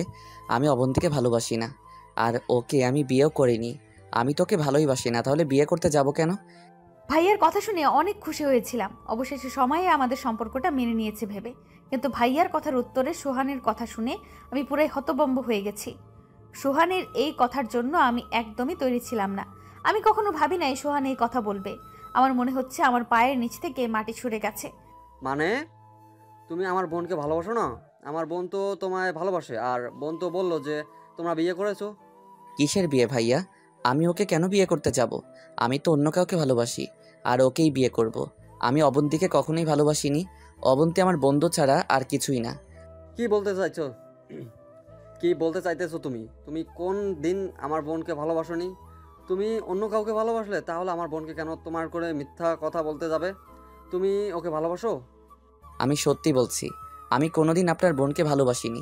অবন্তীর আমার প্রতি ভালোবাসাটা শুধু একতরফা ছিল। শুধু অবন্তী আমায় ভালোবাসতো, আমি কখনোই বাসিনি। আমি ওকে অনেকবার বোঝাতে চেয়েছি যে আমি ওকে ভালোবাসি না, কিন্তু ও সেটা বোঝেনি। আমি সত্যি অন্যজনকে ভালোবাসি, আর তার সাথে আমার বিয়েও ঠিক হয়ে গেছে কয়েকদিন আগে। এতক্ষণ সোহানের কথাগুলো শুনে চোখ দিয়ে এমনি এমনি পানি পড়ছিল, কিন্তু এইবার আর সহ্য করতে পারলাম না। সোহানের সামনে গিয়ে ওর গালে ঠাস করে থাপ্পড় বসিয়ে দিলাম। কি বলছিস তুই? আমি একা তোকে ভালোবেসে গেছি? আমার ভালোবাসাটা কি একতরফা ছিল? তুই কখনো আমায় ভালোবাসিসনি। তুই যদি আমায় ভালোই না বাসিস তাহলে বিয়ে কেন করেছিলি তুই আমায়? বল কেন করেছিলি? এতক্ষণ কথাগুলো সোহানের কলার ধরে রেগে রেগে বললাম। আমি আর পারছি না নিজেকে সামলাতে। কলার ছাড়ো অবন্তী, তুই তোকারি করছো কেন? আর আমি যা বলেছি ঠিকই বলেছি। আমি কখনোই তোমাকে ভালোবাসিনি, আমি কখনোই তোমায় ভালোবাসিনি। আর তোমায় বিয়ে করারও প্রশ্ন আসে না। কি? তুই আমায় বিয়ে করিসনি? তুই সেদিন কাজী অফিসে এসে বন্ধুদের সামনে আমায় বিয়ে করিসনি? না, আমি বিয়ে করিনি। আর যদি বিয়ে করেই থাকি তাহলে প্রমাণ করো যে আমি তোমাকে বিয়ে করেছি। পারবে সবার সামনে প্রমাণ করতে যে আমি তোমার বিয়ে করেছি? বিয়ে করলে তো কিছু কাগজ থাকবে, কাবিননামা থাকবে, দেখাও দেখি। আমি বুঝতে পারছি না কি বলবো। কোনো কাগজই আমার কাছে নেই, সব কাগজ তো সোহানের কাছে। সোহান অনেকবার বলেছিল আমায় কাগজগুলো রাখতে, কিন্তু আমি রাখিনি। আমার ভাবনার মাঝেই সোহান আবার বলল, কি হলো মিস অবন্তী? প্রমাণ করো যে আমি তোমায় বিয়ে করেছি। তুমি আর যদি কোনো প্রমাণ দিতে পারো যে আমি তোমায় বিয়ে করেছি, তাহলে আমি স্বীকার করে নেব যে আমি মিথ্যা কথা বলেছি, আর তোমার পা ধরে ক্ষমাও চেয়ে নিব। আমি সোহানের কথার কোনো উত্তর দিতে পারছি না। কি বলবো আমি? যাকে আমি আমার নিজের থেকেও বেশি ভালোবাসতাম, সেই কিনা আমায় এইভাবে ঠকিয়ে দিল, এক নিমেষেই সব সম্পর্ক অস্বীকার করে দিল। আমি কিছু বলছি না দেখে আমার ভাইয়া ধমক দিয়ে বলে উঠল, কিরে অবন্তী, কোনো কথা বলছিস না কেন? বিয়ের কোনো একটা কাগজ তো আছে তোর কাছে, নিয়ে আয়, দেখা সবাইকে। অবন্তী, কিছু বলছি তোকে। আমার কাছে কোনো কাগজ নেই ভাইয়া। আমি কিভাবে দেখাবো তোমাদের কাগজ? কাগজ তো না থাকারই কথা, কারণ ওকে আমি কোনোদিন বিয়েই করিনি। আপনার বোনের মেন্টাল প্রবলেম আছে, সেই জন্যই যে ঘটনাটা কোনোদিন ঘটেইনি সেটা সত্যি ভেবে বসে আছে। ওকে ভালো ডক্টর দেখান। আশা করি আপনাদের আর কিছুই বলার নেই। এবার তাহলে আমি আসি। বলে সোহান চলে গেল। আমার সাথে এতক্ষণ কি হলো আমি কিছুই বুঝতে পারছি না, কোনো কথাও বলতে পারছি না। মনে হচ্ছে যেন আমার শরীর থেকে প্রাণটা বের হয়ে গেছে। এতক্ষণ বাবা কোনো কথা না বললেও এবার বলল, এই ছেলের জন্য তুমি সেদিন তোমার বাবার সাথে খারাপ ব্যবহার করেছিলে। এই ছেলেকে তুমি ভালোবাসো, যে কিনা সবার সামনে তোমায় অস্বীকার করে চলে গেল। আমার ভাবতেও খারাপ লাগছে যে তুমি আমার মেয়ে হয়ে এমন একটা ছেলেকে, ছি। বাবার কথা শুনে আমি ফ্লোরে বসে সোহান বলে চিৎকার করে উঠলাম। তারপর কি হলো বুঝতে পারলাম না। জ্ঞান ফেরার পর দেখলাম আমি আমার রুমে আর আমার মা আমার মাথার পাশে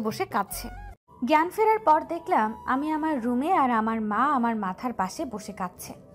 ভাইয়া পাশে দাঁড়িয়ে আছে, বাবাও রুমেই আছে, কেউ কিছু বলছে না, সবাই একদম চুপচাপ। আমি উঠতে যাব তখন উঠতে হবে না তোকে, শুয়ে থাক। ডক্টর তোকে রেস্ট নিতে বলছে, কোনো কথা বলবি না। অনেক হয়েছে বোন, আর না। তুই যা বলেছিলি আমরা তো সেটা মেনে নিয়েছিলাম। তুই তো আমাদের কোনো দোষ দিতে পারবি না বোন। আমি কিছু বলতে যাব তখনই বাবা আমায় চুপ করিয়ে দিয়ে বলল যে, অয়ন, তোমার বোনকে বলো ওই ছেলেকে ভুলে যেতে। সমাজে আমাদেরও একটা সম্মান আছে, এটা তোমার বোন ভুলে যাচ্ছে। তোমার বোনের জন্য আমি ওই ছেলেটাকেও মেনে নিয়েছিলাম, কিন্তু ওই ছেলেটা তো আমাদের সবার সামনে বলে গেল যে ও কখনোই ওকে ভালোবাসেনি। এখন আমি যা বলবো তোমার বোনকে তাই শুনতে হবে। কথাগুলো বলে বাবা আর দাঁড়ালো না, হন হন করে বেরিয়ে গেল আমার রুম থেকে। আমার চোখ থেকে অনবরত পানি পড়েই যাচ্ছে। বাবা চলে গেলে ভাইয়া আমার কাছে বসলো। দেখ বোন, তুই চেয়েছিলি যেন আমরা তোর ভালোবাসার মানুষকে মেনে নিই। আমরা তো মেনে নিয়েছিলাম বল, সে জন্যই ওকে আজকে আসতে বলেছিলাম। কিন্তু ছেলেটা যা বলে গেল তাতে তো মনে হচ্ছে ছেলেটা তোকে ভালোবাসেনি, ছেলেটা তোকে ঠকিয়েছে বোন। কিন্তু ভাইয়া, আমি ওকে ভালোবাসি, এখনো ভালোবাসি সোহানকে। ভাইয়া তুই বিশ্বাস কর, সোহানও আমায় ভালোবাসে।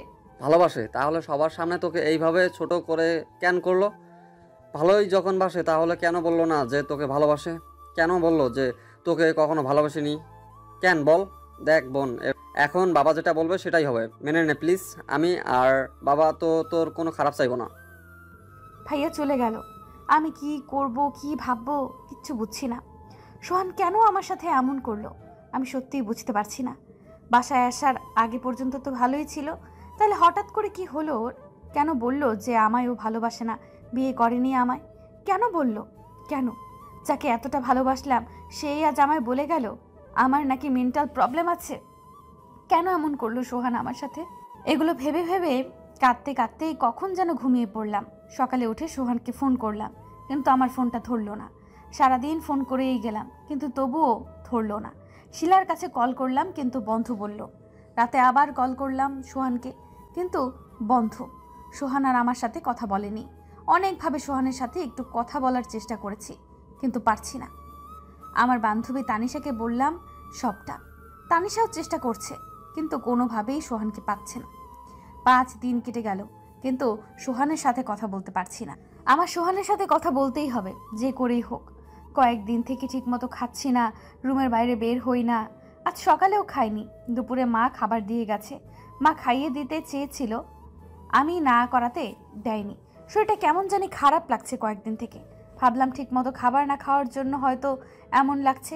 খাবারের প্লেটটা নিয়ে 2-1 বার মুখে দেওয়ার পর আর খেতে পারলাম না।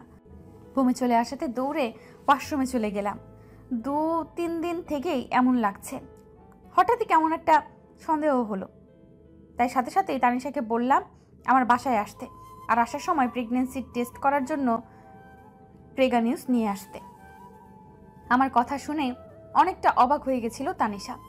কিছুক্ষণ পরে তানিশা আসলো, এসে আমায় কিটটা দিল আর জিজ্ঞেস করলো আমার কি হয়েছে, আমি কি চিন্তা করছি, আর কেনই বা কিটটা আনতে বললাম।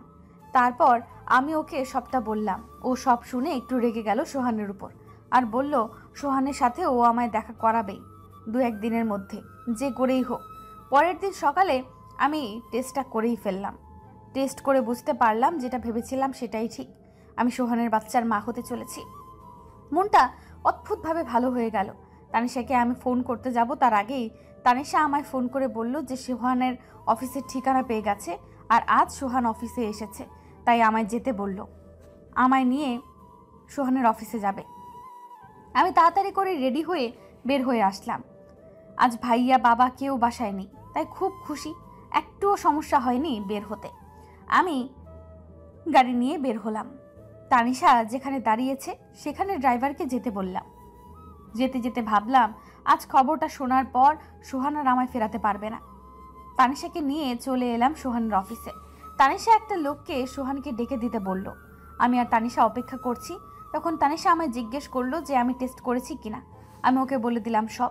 তানিশাও বলল আজ আর সোহান আমায় ফেরাতে পারবে না। একটু পরেই সোহান আসলো। সোহানকে দেখেই সোহানকে গিয়ে জড়িয়ে ধরলাম আমি। সোহানকে জড়িয়ে ধরতেই সোহান আমায় ধাক্কা দিয়ে সরিয়ে দিল আর বলল, কি করছো কি এসব তুমি? এটা একটা অফিস, এখানে আমার একটা সম্মান আছে। আর তুমি এখানে কেন এসেছো? এমন কেন করছো তুমি আমার সাথে? আমি কি কোনো ভুল করেছি? বলো, আমি কি করেছি যার জন্য তুমি এমন করছো? তুমি আমার ফোন কেন ধরছিলে না? আর ফোন অফ করে কেন রেখেছো? কেন করছি বুঝতে পারছো না? আমি তোমায় আর সহ্য করতে পারছি না। তুমি প্লিজ এখান থেকে চলে যাও। আমায় আর বিরক্ত করো না প্লিজ। আমি তোমায় ভালোবাসি সোহান, অনেক ভালোবাসি। আর আমরা তো একসাথেই থাকবো বলে বিয়ে করেছি সোহান। আমি জানি তুমিও আমায় ভালোবাসো। না, আমি ভালোবাসি না তোমায়। আর কতবার বলবো বলো তো এক কথা? তোমায় কোনোদিন ভালোবাসিনি আমি। আমি অন্যজনকে ভালোবাসি, তোমায় না।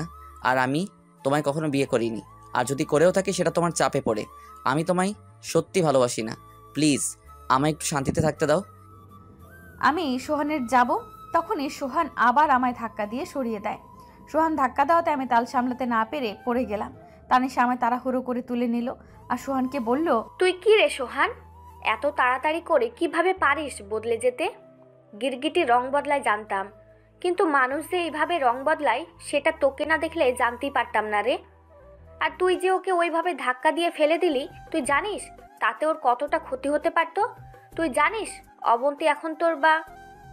আমি আর তানিশাকে কিছু বলতে দিলাম না। সেদিন বাসায় আমায় এত অপমান করার পরেও আজ আমি এসেছিলাম ওর সাথে কথা বলে সবটা আবার আগের মতো করে নিতে, কিন্তু এখন আর কিচ্ছু ঠিক করতে চাই না।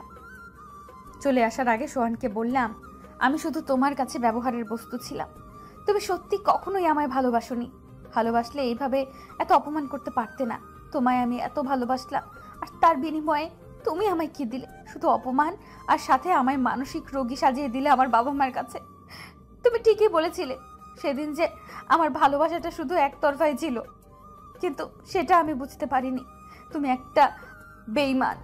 তোমার মতো বেঈমানকে আমি সারা জীবন মনে রাখবো। ভালো থেকো। কথাগুলো বলে তানিশাকে নিয়ে চলে আসলাম। তানিশা আমায় বারবার জিজ্ঞেস করলো আমি কেন বাচ্চাটার কথা সোহানকে বলতে দিলাম না। আমি তানিশাকে বললাম, যে মানুষটা আমায় কখনো ভালোই বাসেনি তাকে এসব বলেই বা কি হবে বল? ও যদি আমায় ভালোবাসতো তাহলে আজই সব ঠিক করে নিত। তানিশাকে আরও বললাম ও যেন আমার প্রেগনেন্টের কথা সোহানকে বা অন্য কাউকে না বলে। তানিশা আমায় কথা দিল যে সে কাউকে বলবে না, আর বলল আমি যেন মন খারাপ না করি, কোনো উল্টাপাল্টা কাজ না করি। আমি বললাম যে ঠিক আছে। আমি তানিশাকে ওর বাসার সামনে নামিয়ে দিয়ে চলে এলাম। বাসায় এসেই সোজা রুমে গিয়ে দরজা লাগিয়ে দিলাম। খুব কষ্ট হচ্ছে, সোহান আমায় ঠকালো ভেবে। আসার পর থেকে রুমের দরজা লাগিয়ে বসে আছি। রাত হয়ে গেছে, খাবারের জন্য ভাইয়া অনেকক্ষণ থেকে ডাকছে। যেতে ইচ্ছে না করলেও গেলাম। সবার সাথে খেতে বসলাম, আর সবাইকে দেখে ভাবতে লাগলাম কি করে বলবো সবাইকে যে আমি মা হতে চলেছি।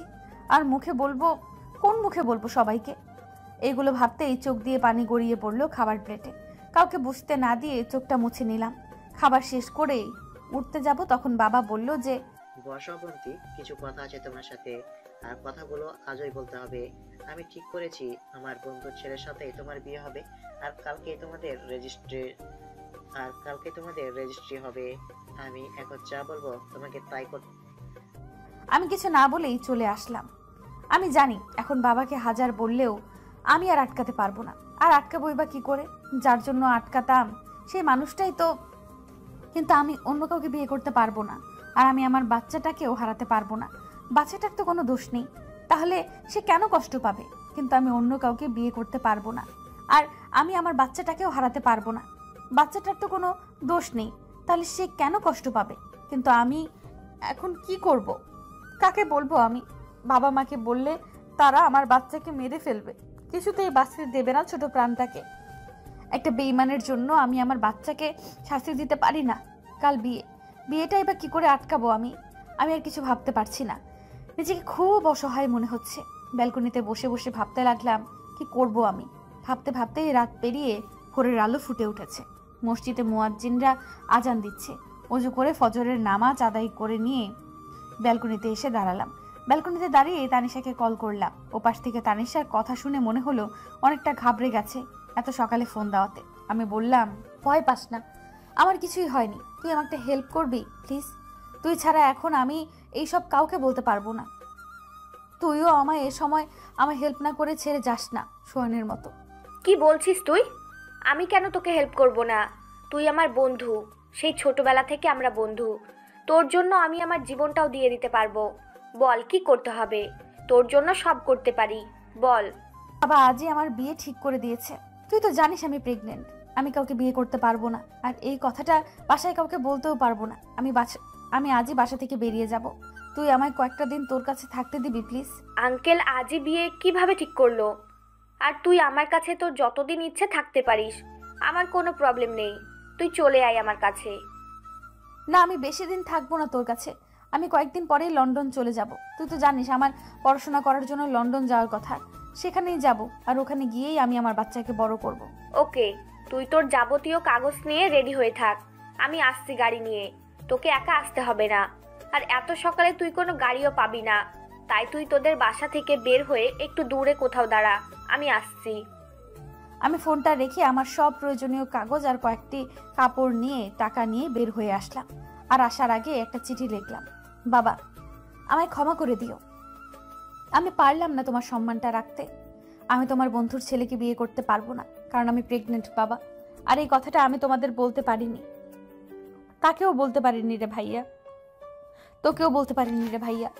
আমি বাচ্চাটাকে মেরে ফেলতে পারবো না, তাই চলে গেলাম তোদের ছেড়ে। কোথায় যাব তা জানি না, আমায় তোমরা ক্ষমা করে দিও। চিঠিটুকু লিখে রেখেই চলে আসলাম। আমি চিঠিটা পাওয়ার পর মা খুব কাঁদবে, বাবা আর ভাইয়াও কষ্ট পাবে অনেক। একটু হেঁটে আসতেই দেখি তানিশা গাড়ি নিয়ে আসছে। আমি গাড়িতে উঠে বসলাম। তানিশা যেতে বলল যে, সোনাবন্তী, তোকে আমি আমার বাসায় নিয়ে যাব না, কারণ তোকে বাসায় না পেয়ে তোর বাসার লোক প্রথম আমার বাসায়ই আসবে তোকে খুঁজতে। তোকে আমি আমার বিএফের বোনের বাসায় রেখে আসবো, আর তুই নিশ্চিন্তে থাকতে পারিস ওখানে। আমার বিএফের বোন আমাদের সাথেই পড়ে, আর সেও লন্ডন যাবে। আমার বিএফের সাথে সব কথা হয়ে গেছে। ও তোদের দুজনকে একই ফ্লাইটে যাওয়ার আর একসাথেই থাকার ব্যবস্থা করে দিবে, তুই ভাবিস না। আমার কিছু বলার ভাষা নেই। তানিশা আমার জন্য এত কিছু করছে ভেবেই কান্না পেয়ে যাচ্ছে। অনেক ভাগ্য লাগে এমন একটা বন্ধু পেতে গেলে। তানিশা আমায় ওর বিএফের বোনের বাসায় রেখেই চলে গেল, কারণ তানিশা বাসার কাউকে কিছু না বলেই চলে আসছে। তানিশা যাওয়ার সময় বলে গেল যে আবার আসবে সে, বলে জড়িয়ে ধরে বাই বলে তাড়াতাড়ি করে চলে গেল। তানিশা আমায় যার বাসায় রেখে গেল তার নাম সোহা। সোহা আমায় একটা রুমে নিয়ে গেল আর বলল ফ্রেশ হয়ে একটু ঘুমাতে। খুব খারাপ লাগছে এইভাবে চলে আসাতে। এতক্ষণ তো বাবা মা ভাইয়া সবটা জেনে গেছে যে আমি চলে এসেছি। হয়তো আমার ফোনে অনেক কলও করছে, কিন্তু আমি তো সিমটা ফেলে দিয়েছি। বাবা মা এখন কেমন আছে কে জানে। ঘুমিয়ে গেছিলাম, সোহার ডাকে ঘুম ভেঙে গেল আমার। সোহা আমার জন্য খাবার এনেছে, বলেছে এর আগেও নাকি কয়েকবার এসেছি, কিন্তু আমি ঘুমিয়েছি এজন্য ডাকেনি। আমায় খাবারটা দিয়ে খেতে বলে সোহা বাইরে চলে গেল, ওর বন্ধুরা আসবে তাই। আমার খেতে ইচ্ছে করলো না বলে আর খেলাম না, খাবারটা প্লেটেই থেকে গেল। বাসা থেকে তো চলে আসলাম, এখন লন্ডন গিয়েই একা একা কোথায় কি করব ভাবতে লাগলাম। ভাবছি ওখানে গিয়ে আমার প্রথম কাজটাই হবে একটা চাকরি খোঁজা, তারপর অন্য সব। সন্ধ্যার সময় কলিং বেলটা বাজলে দরজাটা খুলতেই দেখলাম তানিশা আর সোহা এসেছে। ওরা এসে দরজাটা লাগিয়ে দিল। তানিশাকে রুমে নিয়ে গেলাম। সোহা বাইরে থেকে আসছে তাই ফ্রেশ হতে চলে গেল। তানিশা এসে এই খাবার প্লেটটা দেখেই বলল, তুই এখনো খাবারটা খাসনি? এটা তো সোহা তোকে বাইরে যাওয়ার আগে দিয়েছিল, তুই খাসনি কেন? এইভাবে নিজেকে কেন কষ্ট দিচ্ছিস তুই? কার জন্য এত কষ্ট পাচ্ছিস? তুই যদি ঠিক মতো খাওয়া দাওয়া না করিস তাহলে আমি আঙ্কেলকে বলে দিব যে তুই এইখানে আছিস। আর ভাইয়া এসেছিল আমাদের বাসায় তোকে খুঁজতে, সবাই তোকে পাগলের মতো খুঁজছে। তানিশা কথা শেষ না হতেই সোহা এসে বলল, অবন্তী শুধু নিজেকে তো কষ্ট দিচ্ছে না, ওর ভেতরে যে আরো একটা ছোট্ট প্রাণ আছে, ওর ভেতরে কেউ একজন একটু একটু করে যে বেড়ে উঠছে সেটাও অবন্তী ভুলেই যাচ্ছে।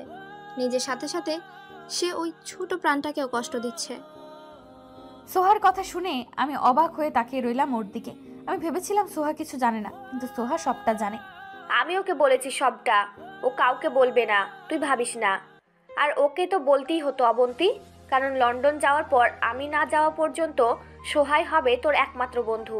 আর বন্ধুর কাছে তো লুকোনোটা ঠিক না, তাই না? তুই আমাকে বন্ধু ভাবতে পারিস।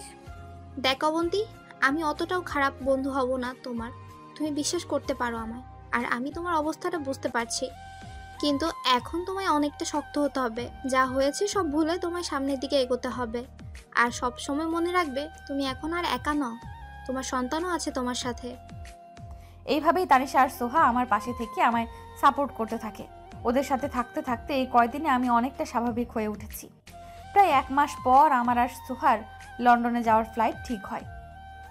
আমি আর সোহা লাগেজ গুছিয়ে নিয়ে এয়ারপোর্টে চলে এলাম। তানিশাও এসেছে। তানিশার আজ খুব মন খারাপ আমি চলে যাব এর জন্য। যখন ভেতরে ঢুকতে যাচ্ছিলাম তখন আচমকাভাবে তানিশা আমায় জড়িয়ে ধরে কান্না করতে শুরু করে দেয়। ওর কান্না থামিয়ে চলে আসলাম। এসে বিমানে বসে গেলাম আর পা বাড়ালাম এক নতুন জীবনের পথে, যে জীবনে কোনো বেইমানের জায়গা থাকবে না। দীর্ঘ পথ পাড়ি দিয়ে পৌঁছে গেলাম লন্ডন। এখানে আসার পরের দিনই একটা বাসা ভাড়া করে নিলাম। তারপর কয়েকদিনের মধ্যে একটা জবও পেয়ে গেলাম আমি আর সোহা। তারপর পড়াশোনা আর জব নিয়ে দিন ভালোই কাটতে লাগলো। 2 মাস পর তানিশাও চলে এলো লন্ডন। এসে ওখানকার অনেক কথা আরও বলল যে আমার চিন্তায় নাকি বাবা মা দুজনই খুব অসুস্থ হয়ে পড়েছিল। আমি আর সোহা যে কোম্পানিতে জব করি পড়াশোনার পাশাপাশি, সেইখানেই তানিশাকেও একটা জব নিয়ে দিলাম বসকে বলে। 3 জনের সময় খুব ভালো যেতে লাগলো। আস্তে আস্তে কেটে গেল প্রায় 7-8 মাস। এখন অফিসে যেতে কষ্ট হয়, এজন্য বস আমায় ছুটি দিয়েছে। বাচ্চাটা হয়ে গেলে তারপর আবার জয়েন করব অফিসে। কয়েকদিন পরেই আমার জীবনটা আলোকিত করে পৃথিবীতে এলো আমার মেয়ে, যার জন্য আমার এত লড়াই, যাকে বাঁচানোর জন্য আমি আমার দেশ ছেড়ে এসেছি। বরাবরের মতো আমার এই সময়টাতেও আমার পাশে ছায়ার মতো দাঁড়িয়েছিল আমার পরম বন্ধু তানিশা আর সোহা। তানিশা আর সোহা আমার মেয়ের নাম রাখলো মেহেরিস বিনতে আফরা। ছোট করে ওরা ডাকে আফরা। মেয়ে হওয়ার 1.5 মাস পর চাকরিতে জয়েন করলাম আমি। আর জয়েন করার কয়েকদিনের মধ্যেই প্রমোশনও পেয়ে গেলাম। প্রায় 5 বছর কেটে গেল আমার মেয়ে আমার জীবনে এসেছে। আমার মেয়েটা আস্তে আস্তে বড় হয়ে গেল। আমার মেয়ের এখন 6 বছর বয়স। কিছুদিন আগেই আমার মেয়ের 6 বছরে পা দেবে। এখন স্কুলে যায় আমার মেয়ে। আমার মেয়ে তার 6 বছরের জন্মদিনে গিফট হিসাবে আমার দেশে আসতে চেয়েছে। আর সেজন্য আজ এতগুলো বছর পর দেশে আসা। 9 বছর আগের কথাগুলো ভাবতেই রাত শেষ হয়ে ভোর হয়ে এলো। একটু পরেই আমার মেয়ের ঘুম ভেঙে যাবে আর আমায় দেখতে না পেলে গাল ফুলিয়ে বসে থাকবে। তাই মেয়ের পাশে গিয়ে শুয়ে পড়লাম। আফরার পাশে শুয়ে থাকতে থাকতেই চোখে ঘুম নেমে এলো। আফরাকে বুকে জড়িয়ে ধরে ঘুমিয়ে পড়লাম। ঘুম ভাঙার পর দেখতে পেলাম সকাল 10:30 বাজে। উঠে ওয়াশরুম থেকে ফ্রেশ হয়ে এসে দেখি আফরা নড়াচড়া করছে। ওর কাছে গিয়ে আলতো করে একটা চুমু দিলাম কপালে। তারপর ওকে ঘুম থেকে তুলে ফ্রেশ করে নিয়ে হোটেলের বাইরে যাব, এজন্য সিঁড়ি দিয়ে নামতে লাগলাম। আফরা আমার হাত ছেড়ে দিয়ে একা একা নামতে লাগলো। আর তাড়াহুড়ো করে নামতে গিয়ে প্রায় পড়ে যাওয়ার মতো অবস্থা। আফরা পড়ে যাবে ঠিক সেই সময় কেউ একজন এসে ধরে ফেলে আফরাকে। লোকটা আফরাকে ধরে নিয়েই অন্যদিকে ফিরে আফরার সাথে কথা বলতে থাকে। আমি লোকটার পেছনে থাকায় লোকটার মুখ দেখতে পেলাম না। লোকটাকে আমি ধন্যবাদ বলবো বলে লোকটার পেছনে গিয়ে দাঁড়াতেই আফরা মাম্মাম বলে আমার কাছে চলে আসে। আর সেই সাথে লোকটাও আমার দিকে ফিরে তাকায়। লোকটা আর কেউ না, সোহান। সোহান আমায় দেখে কিছু একটা বলতে যাবে, তখনই আমি আফরাকে নিয়ে হোটেল থেকে বাইরে বেরিয়ে আসি। কক্সবাজার আসার পর থেকে শুধু বেঈমানটার সাথে বারবার দেখা হয়ে যাচ্ছে। বেঈমানটাকে এত বেশি না ভেবে আফরাকে নিয়ে একটা রেস্টুরেন্টে খেতে গেলাম। খাওয়ার পর আফরাকে নিয়ে একটু সমুদ্রের পাড় দিয়ে হাঁটাহাঁটি করছিলাম। তখনই আবার সোহান এসে দাঁড়ায় সামনে আর বলে, কি ব্যাপার? আমি যখনই তোমার সামনে আসছি তুমি তখনই আমায় এড়িয়ে চলে যাচ্ছ কেন? তোমার সাথে কথা আছে, আমার কথা বলতে চাই আমি তোমার সাথে। আগেই তো বলেছি আমি আপনাকে যে আমি অপরিচিত কারোর সাথে কথা বলি না। আপনি কি সেটা শুনতে পাননি? আমি অপরিচিত? তুমি আমায় চেনো না? না, চিনি না। নেক্সট টাইম প্লিজ আমায় আর বিরক্ত করতে আসবেন না। আর কথা না বাড়িয়ে চলে এলাম ওখান থেকে। হোটেল রুমে চলে আসলাম। আফরাকে রুমে এনে টিভিতে কার্টুন ধরিয়ে দিলাম। আফরা কার্টুন দেখতে পছন্দ করে। আফরাকে কার্টুন দেখতে দিয়ে ব্যালকনিতে এসে চেয়ারে বসলাম। ভাবছি কাল সকালে ঢাকা ফিরে যাব। ঢাকা গিয়েই আবার লন্ডন ফিরে যাব, কারণ এখানে থাকলেই সোহানের সাথে দেখা হবে আমার, আর সেটা আমি চাই না। আমি লন্ডন ফিরে যাব এটা তানিশাকে জানানোর জন্য ফোন করতে যাব, তখনই তানিশা আমায় ফোন করে। কিন্তু ওর ফোন নাম্বারটা দেখে একটু অবাক হলাম, কারণ নাম্বারটা বাংলাদেশের। ফোনটা রিসিভ করে কানে ধরতেই ওপাশ থেকে তানিশা বলে উঠল, কি রে, দেশে এসে তো একদমই ভুলে গেছিস, একটা দিনও ফোন দিলি না। তো কেমন কাটছে তোর আর খালামনির ঘোরাঘুরি? আর ঘোরাঘুরি? তুই কি দেশে এসেছিস? তোর ফোন নাম্বার দেখে তো মনে হচ্ছে তুই দেশে এসেছিস। কখন এলি? আমায় তো একবারও বললি না। আর সোহাও এসেছে নাকি? হ্যাঁ, দেশে এসেছি, আর সোহাও এসেছে। আসলে বলার সুযোগ পাইনি রে। হঠাৎ করে সোহার আব্বু অসুস্থ হয়ে পড়েছে, আর সোহার আব্বু ছেলের বউ দেখতে চান। তাই সোহার ভাইয়া আমার বাবা মার সাথে কথা বলে বিয়ে ঠিক করে ফেলেছে, তাই দেশে ফিরতে হলো। তোর বিয়ে ঠিক হয়ে গেছে? সত্যি? এটা তো খুব ভালো একটা খবর। এবার তাহলে আমি অনেক দিন পর খালামণি হতে পারবো। বিয়ের ডেট কবে এটা তো বল। বিয়েই হলো না এখনো, আর তুই খালামণি হওয়ার জন্য লাফাচ্ছিস কুত্তা। 10 দিন পরেই বিয়ে। তুই কক্সবাজার থেকে কবে ফিরবি? আচ্ছা, তোর কক্সবাজার থেকে ফিরতে হবে না, আমি আর সোহা আসছি কক্সবাজার আজ রাতে। বিয়ের আগে 10টা দিন একটু আনন্দ করে কাটাই, তুই আসিস না? কিন্তু আমি কাল সকালেই ঢাকা ফিরতে চাইছি। আসলে আমার এখানে আর থাকতে ইচ্ছে করছে না। আমি চলে আসবো কালই। না, তুই আসবি না, আর কয়েকটা দিন থাক। আমি তো আজ রাতেই আসবো। প্লিজ চলে আসিস না, প্লিজ। তুই চলে আসলে আর তোর সাথে কথাই বলবো না। তারপর তানিশাকে বললাম যে আমি থাকবো। ওকে আসতে বললাম, আর আমি যে হোটেলে এসেছি সেই হোটেলের নামটা বলে দিলাম। আরও কয়েকটা দিন আমায় এখানেই থাকতে হবে। এটা ভাবতেই রাগ হচ্ছে। সন্ধ্যার দিকে হোটেলের রিসেপশনে গেলাম একটা রুম বুক করতে। রুম বুক করে চলে আসবো, সেই সময় দেখি যে সোহান হোটেলের ভেতরে আসছে। ওকে দেখেই আরও রাগ হলো। ওদিকে আসতে দেখি আমি চলে আসব, সে সময় সোহান বলে যে, রিসিপশনে কেন এসছো? কোনো সমস্যা হচ্ছে কি তোমার রুমে? সমস্যা হলে আমায় বলতে পারো। আমি কিছু বলছি না দেখে সোহান রিসেপশনের মেয়েটিকে জিজ্ঞেস করলো যে আমি কেন এসেছি। মেয়েটা বলল যে একটা রুমের বুকিং দিতে। আর একটা রুম কেন? কে আসবে? ও, আমি তো ভুলেই গিয়েছিলাম যে তোমার হাজবেন্ড আছে, সে হয়তো আসবে, তাই না? কিন্তু তার জন্য আলাদা রুম কেন বুঝলাম না। সোহানের কথা শুনে আমার শরীরটা জ্বলে যাচ্ছে। হ্যাঁ, আপনি ঠিক বলেছেন, আমার হাজবেন্ডই আসবে, সাথে তার এক বন্ধুও আসবে। তাই আর আপনি কে আমায় এগুলো জিজ্ঞেস করার? আপনি আপনার সীমানাটা ভুলে যাচ্ছেন হয়তো মিস্টার সোহান। সীমার মধ্যে থাকার চেষ্টা করুন। বলেই চলে এলাম রুমে। আফরাকে একা রেখে গিয়েছিলাম রুমে আসতে আফরা বাইরে গিয়ে আইসক্রিম খাওয়ার জন্য বায়না ধরলো, তাই আবারও আমায় বাইরে আসতে হলো। আফরাকে নিয়েই বাইরে এসে আইসক্রিম কিনে আবার রুমে চলে আসলাম। আর আফরাকে বললাম যে আজ ওর খালামণি আসবে এখানে। শুনেই আফরা মহা খুশি। রাতের খাবার খেয়ে আফরা ঘুমিয়ে পড়লো। রাত প্রায় 1টা বাজে। আমি শুয়ে শুয়ে বই পড়ছিলাম, তখন ফোন দেয় তানিশা, দিয়ে বলে যে ওরা চলে এসেছে। তাই আমি রুমের দরজা লক করে রিসেপশনে চলে আসি। রিসেপশনে এসেই একবার চারপাশে ভালো করে দেখে নিলাম যে সোহান আছে কিনা। সোহানকে কোথাও দেখতে পেলাম না, হয়তো নেই এখন। আমি আসার কয়েক মিনিট পর তানিশা আর সোহা আসে। তানিশা এসেই জড়িয়ে ধরে আমায় আর বলে যে, কতদিন তোকে দেখি না অবন্তী, এতদিন তোকে অনেক অনেক মিস করেছি। আমার খালামণি কোথায়? ওকে আদর করি না কতদিন হয়ে গেল।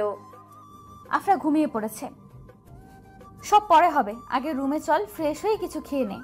বলেই আমি রিসেপশনের মেয়েটার কাছ থেকে রুমের চাবিটা চাইলাম। মেয়েটা চাবি দিতে দিতে বলল যে, আচ্ছা ম্যাম, আপনার না হাজব্যান্ড আসার কথা ছিল, আপনি বললেন সেই জন্য তো রুম বুক করলেন, তাহলে এনারা যে? এদেরই আসার কথা ছিল, আমি এদের জন্য রুম বুক করেছি। বলেই ওদের নিয়ে চলে এলাম। অন্যদিকে সোহান যে আমার আশেপাশেই ছিল সেটা আমি বুঝতেই পারিনি। তানিশা যে আমার সাথে এই হোটেলেই উঠেছে সেটা সোহান দেখেছে। আমি রিসেপশন থেকে চলে আসতেই সোহান রিসেপশনের মেয়েটার কাছে গিয়ে জিজ্ঞেস করে, কি বলছিলে এত ওনার সাথে? আর ওনার সাথে সেই মেয়ে দুইটা কে? কোন রুমে উঠলো তারা? অবন্তী ম্যামের বন্ধু ওরা দুজন স্যার। ম্যাম যে রুমটা বুক করেছিল তার হাজব্যান্ড আর তার বন্ধুর জন্য, সেই রুমটাতে ওনার এই বন্ধু দুটো উঠবে, তাই জিজ্ঞেস করেছিলাম। কি জিজ্ঞেস করেছিলে? আর ওনার হাজবেন্ডের জন্য বুক করা রুমে ওদের কেন উঠতে বললো? ওনার হাজবেন্ড কি আসবে না? না স্যার, ওনার হাজব্যান্ড আসবে না। আসলে অবন্তী ম্যাম ওনার এই বন্ধু দুইজনের জন্য রুমটা বুক করেছিলেন। ওনার হাজবেন্ডের জন্য না স্যার। ও ওকে। অবন্তী ম্যাম আর ওনার বন্ধু দুজনের একটু বেশি খেয়াল রাখবে, দেখবে ওনাদের যেন কোনো কিছুতেই কোনো সমস্যা না হয়। বলেই সোহান চলে যায় সেখান থেকে। আর এদিকে আমি তানিশাদের ওদের রুমে রেখে নিজের রুমে এসে শুয়ে পড়ি। তানিশা আর সোহার ডাকে ঘুম ভাঙে আমার। ওরা দুজন সকালে উঠেই ফ্রেশ হয়ে আমায় ডাকতে এসেছে, সকাল সকাল ঘুরতে বের হবে এজন্য। আমি ফ্রেশ হতে চলে গেলাম আর তানিশা আফরাকে ঘুম থেকে তুলতে থাকে। আমি এসে দেখি আফরা ওদের দুজনকেই দু হাত দিয়ে ধরে বসে আছে। আফরাকে দেখেই বোঝা যাচ্ছে সে কতটা খুশি। আফরাকে রেডি করে নিয়ে বের হয়ে পড়লাম সেন্ট মার্টিনের উদ্দেশ্যে। ঘুরে আসতে আসতে অনেকটা রাত হয়ে গেছে আর আমার মেয়েটাও অনেকটা ক্লান্ত। আফরা তো আসার সময় গাড়িতেই ঘুমিয়ে পড়েছে। পরের দিন আমার ঘুম থেকে উঠতে অনেকটাই দেরি হয়ে গেল আর আমার মেয়ে আমার আগেই ঘুম থেকে উঠে তানিশাদের খুঁজতে বের হয়ে গেছে রুম থেকে আমায় না বলে। আফরা জানে না তানিশারা কোন রুমে আছে, তাই সে খুঁজতে খুঁজতে রিসেপশনের সামনে চলে এসেছে। আর সোহানও রিসেপশনের দিকে আসছিল, তাই আফরার সাথে ওর দেখা হয়ে গেল। সোহান আফরার কাছে এসে বলল, কি ব্যাপার মামুনি, আজ একা বের হয়েছো? মাম্মাম কোথায়? মাম্মামকে বলে বের হয়েছো নাকি না বলে? আর একা একা কেন বের হয়েছো তুমি? মাম্মাম তো ঘুমাচ্ছে, উঠেনি। আর আমি তো খালামণিকে খুঁজছি কিন্তু পাচ্ছি না কোথাও। তুমি কি জানো আমার খালামণিরা কোথায় আছে? তোমার খালামণিকে খুঁজছো তুমি? নাম কি তোমার খালামণির? বলো, আমি খুঁজে দিচ্ছি তোমায়। আমার একটা খালামণির নাম তানিশা আর একটা খালামণির নাম সোহা। তুমি জানো আমার খালামণিরা আমায় অনেক অনেকটা ভালোবাসে। আমার মাম্মামও আমায় অনেক ভালোবাসে। সবাই তাহলে তোমায় অনেক ভালোবাসে। তুমি তো একটা পুতুলের মতো, তাই তো সবাই এত এত ভালোবাসে তোমায়। মামুনি চলো আমরা ওখানে বসে কথা বলি।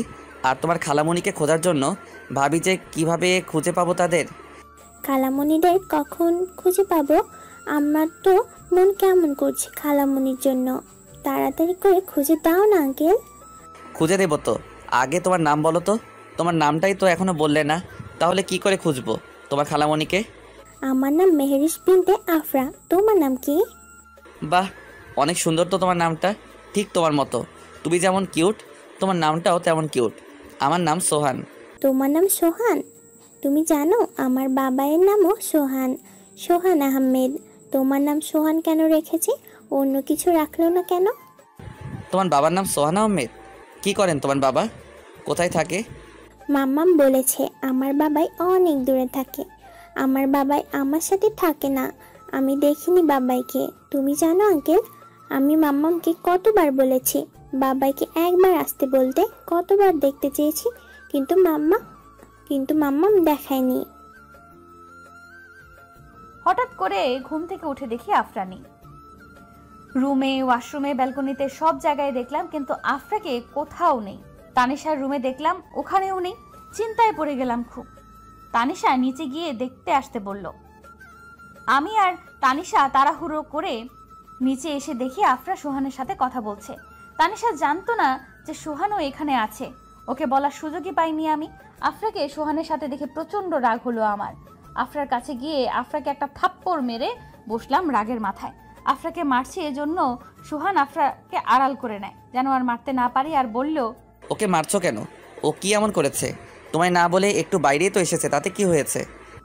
আমি কিছু বলার আগেই তানিশা সোহানের কাছ থেকে আফরাকে এক টান দিয়ে নিজের কাছে নিয়ে আসে আর সোহানকে উদ্দেশ্য করে বলে, ও ওর মেয়েকে মেরেছে, তাতে আপনার কি?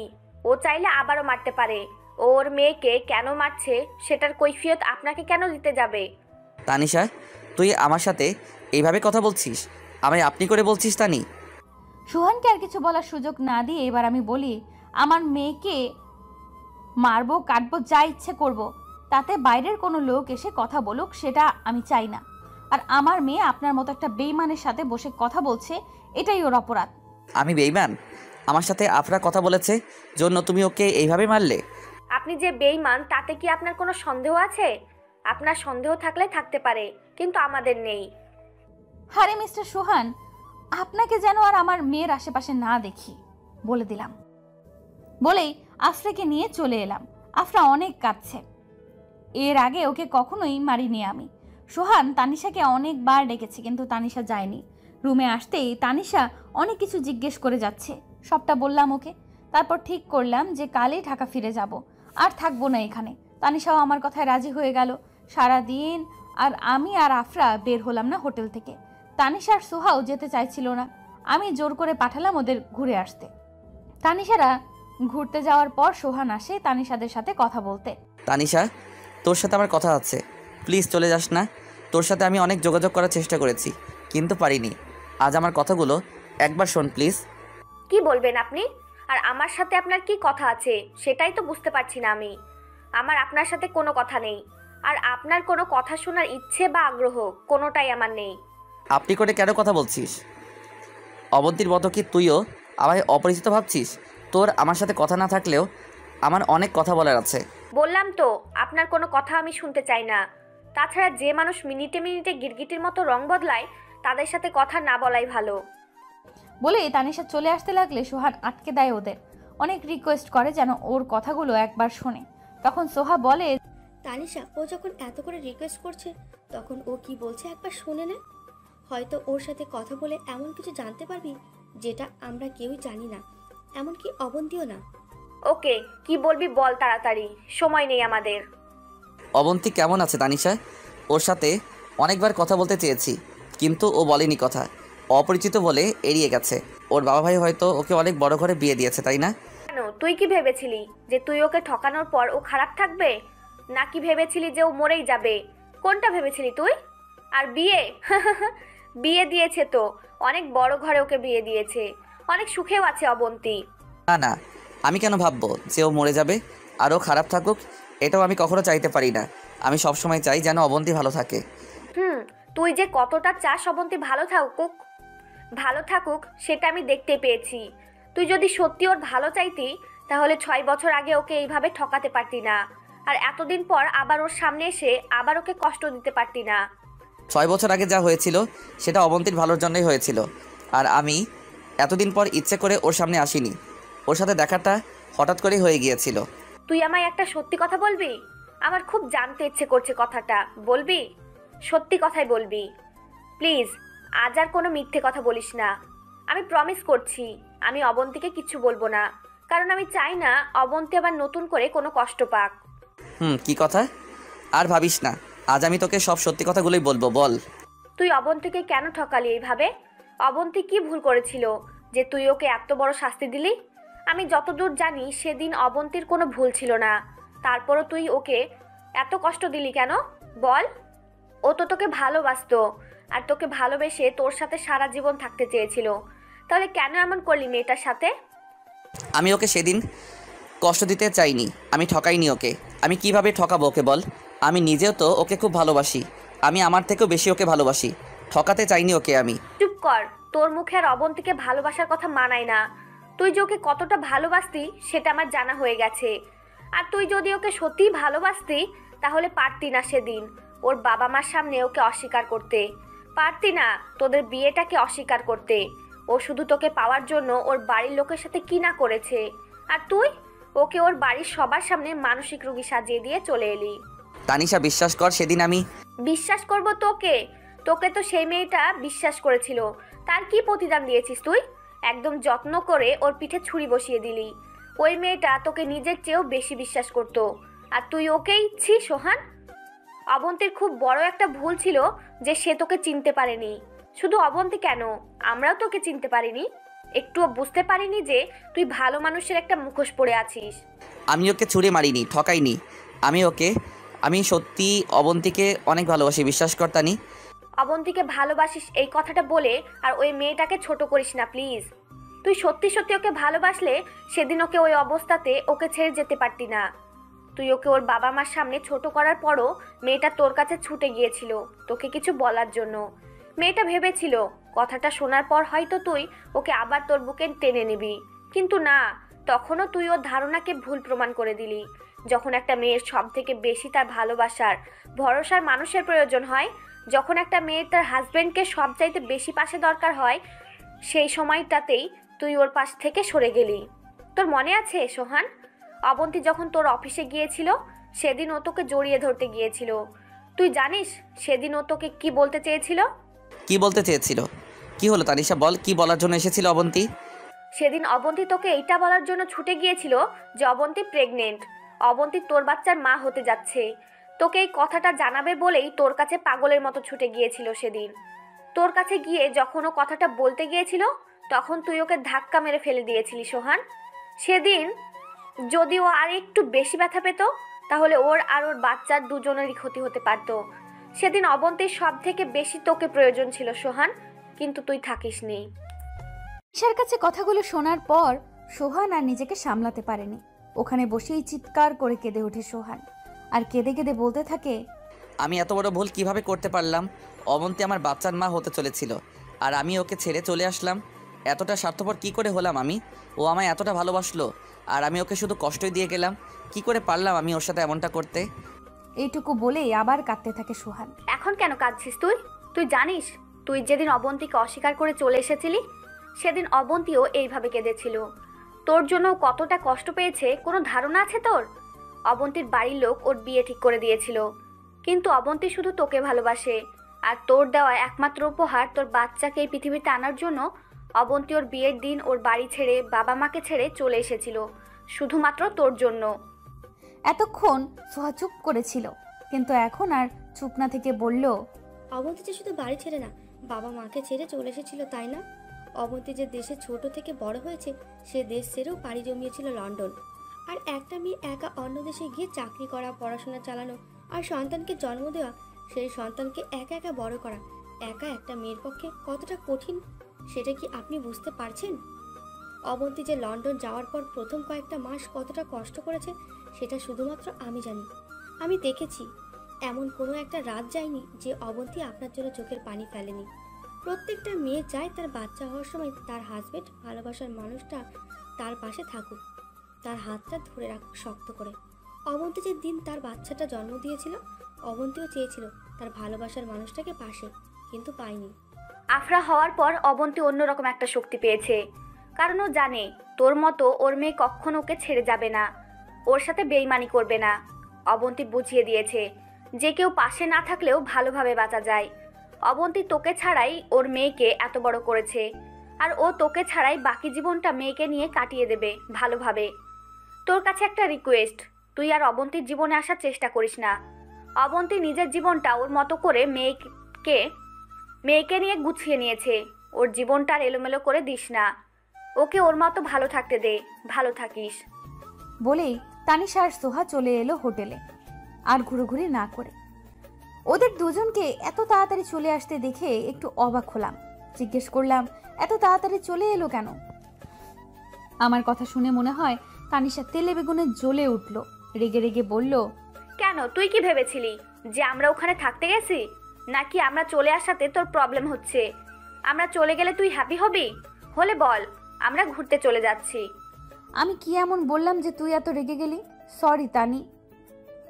আমি আর আমার কথাটা শেষ করতে পারলাম না, তার আগেই রেডি হয়ে নি অবন্তী, আফরাকেও রেডি করে দে তাড়াতাড়ি, আমরা আজই ঢাকা ফিরে যাব। সোহা, তুইও যা, রেডি হয়ে আয়। আজই কিভাবে? কোনো টিকিটই তো কাটা হয়নি, কিভাবে যাব? কাল গেলেই তো হবে। আর তুই তো কাল যেতে চাইলি, তাহলে কি হলো হঠাৎ তোর? আমার কথা শুনে তানিশা আরো রেগে গেল। আমি কি বললাম শুনতে পাসনি তুই? আমরা আজই এখান থেকে চলে যাব। আজই মানে আজই। অনেক ঘুরেছি, আর ঘুরতে হবে না। টিকিট কাটা হয়ে গেছে, রেডি হয়ে নে, আমরা 10 মিনিটের মধ্যে এখান থেকে চলে যাব। আমি তানিশাকে বললাম যে রেডি হচ্ছি, আর কিছু বললাম না, কারণ তানিশা খুব রেগে আছে। এখন বেশি কিছু বললে তানিশা আরো রেগে যাবে। একটু পরে রেডি হয়ে আমরা সবাই রিসেপশনে এসে দাঁড়ালাম, কারণ হোটেলের বিলটা দিতে হবে। রিসেপশনের প্রায় অনেকটা দেরি হয়ে গেল, কারণ আমরা যে কয়দিন এই হোটেলটাতে ছিলাম এই কয়দিনে বিলটা দেওয়াতে রিসেপশনের মেয়েটা নিতে রাজি হলো না। আমরা অনেক বলার পরেও নিচ্ছে না, কিন্তু কেন নিচ্ছে না সেটা আমরা বুঝতে পারছি না।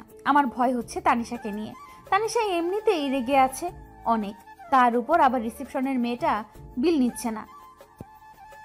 তানিশা কি বলবে আল্লাহ জানে। মেয়েটা কিছুতেই নিচ্ছে না, শুধু বলছে যে স্যার নিতে মানা করেছে আপনাদের বিল। তানিশা রেগে গিয়ে মেয়েটাকে তার স্যারকে আসতে বলল, আর মেয়েটা ফোন করে বলল, হ্যালো স্যার, অবন্তী ম্যাম আর ওনার বন্ধুরা আজই হোটেল থেকে চেক আউট করে যাচ্ছে। ওনারা বিল দিতে এসেছে, আমি নিচ্ছি না দেখে রাগারাগি করছে। ওনারা আপনাকে আসতে বলছে। মেয়েটা এটুকু বলেই রেখে দিল আর আমাদের বলল, ম্যাম প্লিজ রাগ করবেন না, একটু বসুন, স্যার এক্ষুনি আসছে। আসলে ম্যাম আমার সাথে রাগ করে কোনো লাভ নেই, কারণ আমাদের স্যারই না করেছে যেন আপনাদের কাছে কোনো টাকা না নেয়। স্যারের কথা অমান্য করব কিভাবে বলুন? প্লিজ বসুন ম্যাম। 10 মিনিটের মধ্যে মেয়েটার স্যার এসে হাজির হলো আর মেয়েটা আমাদের ওর স্যারকে দেখিয়ে বলল যে ওই তো স্যার চলে এসেছে ম্যাম। মেয়েটার স্যারের দিকে তাকিয়ে আরও একটা শক খেলাম আমরা, কারণ মেয়েটার স্যার আর অন্য কেউ নয়, সোহান। সোহানকে দেখে মনে হচ্ছে কোথাও থেকে দৌড়ে এলো আর মনে হচ্ছে অনেকক্ষণ ধরে কেঁদেছে। চোখগুলো লাল হয়ে গেছে আর ফুলেও গেছে। সোহান আমাদের দিকে এগিয়ে আসতে দেখে তানিশা সোহানের সামনে গিয়ে, তুই আবার এখানে কি করছিস? তোকে না বলেছি তুই আর অবন্তীর সামনে আসবি না? আবার কেন এসেছিস বল, কেন এসেছিস? ম্যাম কি করছেন? ইনি তো আমাদের স্যার, আপনাদের তো বললাম। তুমি চুপ করো, তুমি কোনো কথা বলবে না, একদম চুপ করে থাকবে। ও তোমাদের স্যার নাকি সেটা আমার জানার দরকার নেই। তানিশা প্লিজ আমার কথাটা শোন, মাথাটা একটু ঠান্ডা কর, ঠান্ডা মাথায় আমার কথাগুলো শোন প্লিজ। কি শুনবো তোর কথা? তোর আর কোনো কথা আমি শুনতে চাই না। আর তুই এদের স্যার কেমনে হলি? আর আমাদের বিলটা নিতে কেন মানা করেছিস? আর তুই আমাদের বিল নিতে না করার কে সোহান? কারণ আমি এই হোটেলের মালিক, এই হোটেলটা আমার, আর তোরা আমার খুব কাছের মানুষ, তাই তোদের কাছে বিল দিতে না করেছি। সোহান এই হোটেলের মালিক এটা জানার পর তানিশা আরও রেগে গেল আর আমায় উদ্দেশ্য করে বলল, অবন্তী তুই কি জানতি না এটা সোহানের হোটেল? তুই সোহানের হোটেলেই কেন উঠেছিস? তুই কি আর হোটেল পাসনি? এইটা ছাড়া এখানে কি আরেকটা হোটেল ছিল না? তুই অবন্তীর সাথে কেন রাগ দেখাচ্ছিস তানিশা? তুই খুব ভালো করে জানিস যে অবন্তী যদি জানতো এটা সোহানের হোটেল তাহলে ও এখানে ভুল করে উঠতো না। এইটা তোর হোটেল হলে সামনে নাম লেখা নেই কেন তোর? শুধু এসে কেন লেখা? আমি ইচ্ছে করেই আমার নাম পুরোটা দেইনি, এসে দিয়েছি, কারণ এসতে সোহান আর এতে অবন্তী। চুপ কর তুই তোর ওই মুখে অবন্তীর নাম নিবি না। এতে অবন্তী মানেটা কি? এসব বলে তুই কি বোঝাতে চাইছিস? তুই তোর হোটেলের নাম কেন অবন্তীর নামে দিবি? আমি কিছু বোঝাতে চাইছি না, যেটা সত্যি সেটাই বলতে চাইছি। আমি শুধু আমার এই হোটেলের নাম অবন্তীর নামে দেইনি, এখানে আমার আরও 2টা হোটেল আছে, সেগুলো অবন্তীর নামে, কারণ আমি ভালোবাসি অবন্তীকে, খুব বেশি ভালোবাসি। এতক্ষণ শুধু সবার কথা শুনছিলাম কিন্তু বলতে পারছিলাম না, কিন্তু এখন আর চুপ করে থাকতে পারলাম না। ঠাস সোহানের গালে থাপ্পড় বসিয়ে দিলাম। আপনি আপনার নাটক প্লিজ বন্ধ করুন। আমি আপনার মুখে আমার নামটা শুনতে চাই না। আপনার মুখে আমার নামটা শুনলে আমার নিজেকে ছোট মনে হয়। অবন্তী প্লিজ। বলেছি না আমার নামটা আপনি নেবেন না। আপনাকে আমি খুব ভালো করে চিনি, আপনি একটা বেঈমান, আর বেঈমানের মুখে আমার নামটা শোভা পায় না। আপনি ভালোবাসার কথা বলে একটা মেয়েকে শেষ করে দিয়েছেন। আমি বেঈমান না, আমি ইচ্ছে করে সেদিন কিছু করিনি অবন্তী, বাধ্য হয়েছিলাম সেদিন তোমার সাথে ওই রকম করতে। বিশ্বাস করো আমি ইচ্ছে করে কিছু করিনি, আমি সেসব করতে চাইনি। বিশ্বাস করো আমি সত্যি তোমায় অনেক ভালোবাসি, সেদিনও বাসতাম আর এখনও ভালোবাসি। আবার থাপ্পড় মেরে কথা বলে ছেড়েই দিন, কারণ আপনি শুধু ভালোবাসার নামে মেয়েদের সাথে নাটক করতে পারেন। আপনার মতো একটা বেঈমান কখনো কাউকে ভালোবাসতে পারে না। আর আপনি বলছেন বিশ্বাস করার কথা, আপনি আদৌ বিশ্বাস করার যোগ্য তো? রেগে চিৎকার করে কথাগুলো বললাম। এইভাবে চিৎকার চেঁচামেচিতে হোটেলের অনেক লোক এসে জমা হয়ে গেছে। ঠিক বলেছ, আমি বিশ্বাস করার যোগ্য নয়, আমাকে বিশ্বাস করা যায় না, আমি একটা বেঈমান। তুমি বিশ্বাস করো আর না করো, এটা সত্যি যে আমি তোমাকে ভালোবাসি, আর সেদিন আমি সবটা আমার ইচ্ছাতে করিনি। আপনি ভালোবাসেন আমায়? সত্যি ভালোবাসেন? কতটা ভালোবাসেন সেটা তো আজ থেকে 6 বছর আগেই দেখিয়ে দিয়েছিলেন। 6 বছর আগেই আপনি আপনার আসল রূপটা দেখিয়ে দিয়েছিলেন আমায়। আপনি আর একবার আমায় ভালোবাসেন কথাটা বললে কিন্তু আবার আমার হাত উঠে যাবে। তুমি আমায় যত খুশি মারতে পারো, আমি কিছু বলবো না, কিন্তু আজ তোমায় আমার সব কথা শুনতেই হবে। তোমায় শুনতে হবে আমি কেন সেদিন ওইসব করেছি, কেন আমি তোমাকে সেদিন অস্বীকার করেছিলাম, কেন আমি বলতে পারিনি যে আমি তোমাকে ভালোবাসি। আমি আর কিচ্ছু শুনতে চাই না। আমি জানি আপনি আবার সেই মিথ্যা কথা বলবেন, কারণ আপনি মিথ্যা ছাড়া সত্যি বলতেই পারেন না। আর আপনি সত্যি আমাকে ভালোবাসেন কি বাসেন না সেটা আমার আর জানার দরকার নেই। তবে আপনি একটা কথা শুনে রাখুন, আমি আপনাকে আর ভালোবাসি না, আপনাকে আমি ঘৃণা করি। যেটা ঘৃণা করি সেটা আপনি ভাবতেও পারবেন না। আমি জানি তুমি আর আমায় ভালোবাসো না, আমি তোমার সাথে যা করেছি তারপর যে তুমি আমায় আর ভালোবাসবে না সেটা আমি জানি। আর আমি এটাও জানি তুমি এখন শুধু আমায় ঘৃণা করো। আমি তোমার ঘৃণারই যোগ্য, আমি তোমার ভালোবাসা পাওয়ার যোগ্য না। তুমি আমায় আর কখনো ভালোবাসবে না জেনেও আমি তোমায় ভালোবাসি, আর এতগুলো বছরও ভালোবেসেই গেছি। হ্যাঁ, আমি আপনাকে ভালোবাসি না, আর কখনো ভালোবাসবও না। আমি আপনার মুখটা আর দেখতে চাই না। দয়া করে আপনি আর আমার সামনে আসবেন না, প্লিজ। ঠিক আছে, আমি আমার মুখটা আর তোমায় কখনো দেখাবো না। আজকের পর আমাকে আর কখনো তোমার সামনে আসতে দেখবে না। আমি চলে যাব তোমার জীবন থেকে, কিন্তু শেষবারের মতো আমার কিছু কথা শোনো। আমি কথা দিচ্ছি, আমি কথাগুলো তোমায় বলেই চলে যাব তোমার সামনে থেকে। আর কি বলবেন আপনি? আপনি আবার নাটক করবেন? নাটক করে আবার আপনার কথায় ভুলিয়ে আপনার কাছে নিয়ে যাবেন, তাই তো? আপনি আবার আমায় আপনার বিছানায় সঙ্গী বানাতে চাইছেন। এই জন্যই তো আপনি এতক্ষণ ধরে আমায় ভালোবাসেন ভালোবাসেন বলে নাটক করে যাচ্ছেন। আপনি শুধু আমায় আপনার মজার সামগ্রী ভেবেছেন, আগেও ভেবেছেন আর এখনো ভাবছেন। আপনি কি আমায় বেশ... আমি আর কিছু বলার আগেই সোহান আমার গালে চড় বসিয়ে দেয়। অনেক বলেছিস তুই, আর না। অনেক ভালোভাবে কথা বলেছি আমি তোর সাথে, কিন্তু তুই তো... আমি জানি আমি 6 বছর আগে ভুল করেছি। তুই শুধু আমার সেই ভুল করাটাই দেখলি, কিন্তু আমি কেন এমন করলাম সেটা একবারও শোনার প্রয়োজন মনে করলি না। 3 বছরের সম্পর্কে তুই আমায় চিনলি। আরে আমি যদি তোকে ভালোই না বাসতাম তাহলে তোকে বিয়ে করতাম না। তোকে নিয়ে যদি আমি শুধু মজাই করতাম তাহলে তোকে আমি আমার মা বোনের সাথে পরিচয় করিয়ে দিতাম না। 6 বছর আগের সেই ঘটনার পর থেকে আমি অনেক খুঁজেছি, কিন্তু তোকে পাইনি। 6 বছর আগের করে একটা ভুলের বোঝা এখন আমি বয়ে বেড়াচ্ছি। অনেকবার বলতে চেয়েছি তোকে যে আমি কেন এমন করেছিলাম, কিন্তু তুই সেটা শুনতে চাস না। আর বিশ্বাস কর, এখন আর আমিই বলতে চাই না। আমি চাই না তুই আমার জন্য তোর কাছের মানুষদের বুঝিস। তুই আমায় যেমন ভাবেছিস এতদিন তেমনই ভাব। তুই আমায় ঘৃণা করিস তো তাই কাট। আমি আর বলবো না কোনো দিন তোর সামনে এসে যে আমি তোকে ভালোবাসি। কথাগুলো বলেই সোহান আফরার কাছে গিয়ে আফরার কপালে একটা চুমু দিয়ে বেরিয়ে যায় হোটেল থেকে। আমরা সবাই শুধু সোহানের যাওয়ার দিকে তাকিয়ে আছি। সোহানের বলা কথাগুলো কেন জানি বারবার ভাবাচ্ছে। একটা কথা সব থেকে বেশি ভাবাচ্ছে, সোহান কেন বলল যে আমি আমার আপন মানুষদের ভুল বুঝবো? কাকে ভুল বোঝার কথা বলল সোহান? একটু পরেই তানিশা আমাকে বলে যে সে এখনই আমরা এখান থেকে বের হয়ে যাব। বের হওয়ার সময় সামনে এসে দাঁড়ায় রনি, আমাদের বন্ধু। যেদিন সোহান আমাকে অস্বীকার করেছিল তারপর থেকে আর রনির সাথেও যোগাযোগ করতে পারিনি। রনি সোহানের বেস্ট ফ্রেন্ড। এতদিন পর রনিকে আমাদের সামনে দেখে আরেক দফা অবাক হলাম। আমাদের আরো অবাক করে দিয়ে রনি বলতে শুরু করলো, তোরা কিন্তু কাজটা ঠিক করলি না। এতগুলো বছর ধরে সোহান ওর করা একটা ভুলের মাসুল দিয়ে যাচ্ছিল। সেদিন অবন্তি তোর কাছে সোহান সত্যি কথাগুলো লুকিয়েছিল, ভুলটা করেছিল। সেই ভুলের মাসুল সোহান এই 6 বছর ধরে দিয়ে আসছে। অবন্তি, তুই ভাবছিস যে সোহান তোকে ঠকিয়েছে, তোর সাথে বেইমানি করেছে। তুই এইসব ধারণা সব ভুল ভ্রান্তি অবন্তি। তুই সত্যিটা জানিস না। তুই জানিস না সেদিন আসল ঘটনা কি ঘটেছিল। যদি জানতি তাহলে এই রকম ভাবে সব সময় ভাবতে পারতি না, এত ঘৃণা করতে পারতি না। কি হয়েছিল সেদিন? বল রনি, আমি শুনতে চাই। তোরা কি এমন জানিস যেটা আমি জানি না? বল। আমি জানি কথাগুলো শোনার পর কষ্ট পাবি অনেক, তবুও আমাকে আজকে বলতেই হবে, কারণ আমি সোহানের এই কষ্টটা আর সহ্য করতে পারতেছি না। শোনবন্তী, সেদিন সোহান যা করেছে সেটা সোহান তার নিজের ইচ্ছাতে করেনি। সেদিন সোহান তোর সাথে কোনো বেইমানি করেনি। তোর সাথে যদি কেউ বেইমানি করে থাকে তাহলে সেটা করেছে তোর বাবা আর ভাই অবন্তী। কারণ সেদিন সোহান যা যা করেছে তাকে করতে বলা হয়েছিল, তার কোনোটাই সোহানের কথা ছিল না। সে সব কথা ছিল তোর বাবা আর ভাইয়ের। কারণ সেদিন তোর বাবা আর তোর ভাই সোহানকে বাধ্য করেছিল সে কথাগুলো বলতে। তোর বাবা আর ভাই সেদিন সোহানের কথা তোর কাছে জেনেছিল। সেদিন খুশি মনে সোহানের ঠিকানা দিয়েছিলি, কিন্তু তোর ভাই যখন জানতে পারে সোহানের অবস্থা তাদের মতো না, তখন সমস্যাটা শুরু হয়। তুই জানিস সোহান সেদিন তোর বাসায় গিয়েছিল, সেদিন ঠিক কি হয়েছিল? তোর ভাই আর বাবা কি করেছিল জানিস? কি করেছিল বল, সেটাই তো শুনতে চাইছি, বল। সেদিন অবন্তীর ভাই আর বাবা মিলে সোহানের বোন শিলাকে তুলে নিয়ে গেছিল। শিলাকে তুলে নিয়ে গিয়ে সোহানকে বাধ্য করা হয়েছিল সেদিন সোহান তার একমাত্র বোনের জন্য কোনো ক্ষতি না হয় সেজন্য সেদিন তাকে তার বাবা মার সামনে অস্বীকার করেছিল অবন্তী।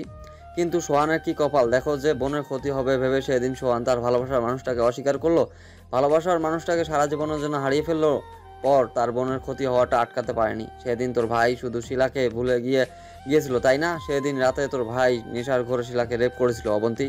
সেদিন পর সোহান ওর বোন মাকে নিয়ে এখানে চলে আসে আর ওর বোনকে একটা নতুন জীবন দিতে। তোর ভাই সোহানের বোন এত বড় ক্ষতি করার পরও কিন্তু সোহান তোকে কোনো দোষ দেয়নি। তোর ভাইয়ের জন্য শিলার জীবনটা নষ্ট হয়ে গেছে জানার পরও সোহান তোকে ভালোবাসে অবন্তী। এখনও সোহান তোকে পাগলের মতো ভালোবাসে। আমি তোর কাছে হাত জোর করতেছি অবন্তী, সোহানকে আর কষ্ট দিস না। ও এতগুলো দিন অনেক কষ্ট পেয়েছে, আর দিবি না প্লিজ। কথাগুলো শোনার পর মনে হচ্ছে আমি একটা পাথর হয়ে গেছি, কোনো কথা বলতে পারছি না।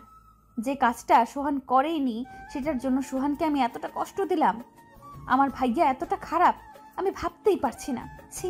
এর মধ্যেই তানিশা বলল, কি রে অবন্তী, কি হলো তোর? কিছু বলছিস না কেন? আমি তো ভাবতেই পারছি না ভাইয়া আর আঙ্কেল এসব করেছে, আর আমরা সোহানকে। সোহান কোথায় রনি? আমি সোহানের সাথে কথা বলতে চাই। আমি ওর কাছে যাব এখনই।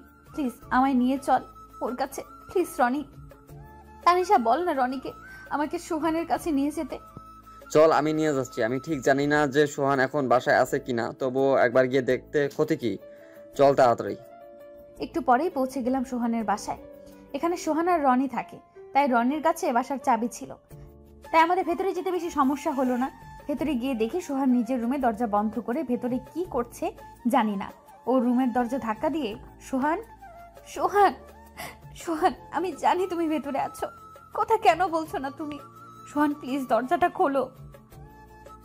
তুমি না বললে আমার সাথে তোমার অনেক কথা আছে, আমি শুনবো তোমার সব কথা। প্লিজ দরজাটা একবার খোলো সোহান। সোহান কথা কেন বলছো না তুমি? সোহান তুমি দরজা খুলবে না, কথা বলবে না আমার সাথে? তুমি না বললে তুমি এখনো আমায় ভালোবাসো, এটাই তোমার ভালোবাসা। প্লিজ দরজাটা খোলো সোহান, প্লিজ। অনেক ডাকাডাকির পর দরজা খুলে বেরিয়ে এলো সোহান। এসেই জড়িয়ে ধরে বাচ্চাদের মতো কাঁদতে লাগলো। সরি সোহান, আমায় ক্ষমা করে দাও প্লিজ। আমি সত্যিটা না জেনে তোমায় এতগুলো বছর ভুল বুঝে এসেছি। আমি জানতাম না এত কিছু হয়ে গেছে তোমার সাথে। প্লিজ আমায় ক্ষমা করে দাও। তুমি আমায় আগে কেন বলনি সত্যিটা? সত্যিটা জানলে আমি তোমায় এতটা কষ্ট দিতাম না। আমায় মাফ করে দাও প্লিজ। তুমি আমায় মাফ করে দাও, কারণ সবচেয়ে বেশি কষ্টটা তুমি পেয়েছো। আমি তোমায় কষ্ট দিয়েছি। যে সময়টাতে আমার তোমার পাশে থাকার কথা ছিল সে সময়টাতে আমি তোমায় ছেড়ে চলে গিয়েছিলাম। আমি তোমায় সত্যি অনেক ভালোবাসি, বিশ্বাস করো। আমি সেদিন ইচ্ছে করে। আমি সবটা জানি সোহান, কিছু বলতে হবে না তোমার। এবার যা বলার সব আমার বাবা আর ভাইয়া বলবে। তারপর আমি, সোহান, আফরা, তানিশা, সোহার, রনি আর শিলা সোহানের মাকে নিয়ে ঢাকায় ফিরে আসলাম।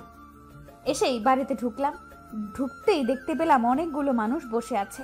একটু ভেতরে যেতেই বুঝতে পারলাম আজ আমার ভাইয়ের এঙ্গেজমেন্ট। যেখানে আয়োজন করা হয়েছে সেখানে চলে এলাম সবাই মিলে। দাঁড়ান মিস্টার রনিক, আপনার সাথে আমার কিছু ইম্পর্টেন্ট কথা আছে। আমার কথা শেষ হলে ভেবে দেখা যাবে আপনার আজ এই এঙ্গেজমেন্ট আদৌ হবে কি।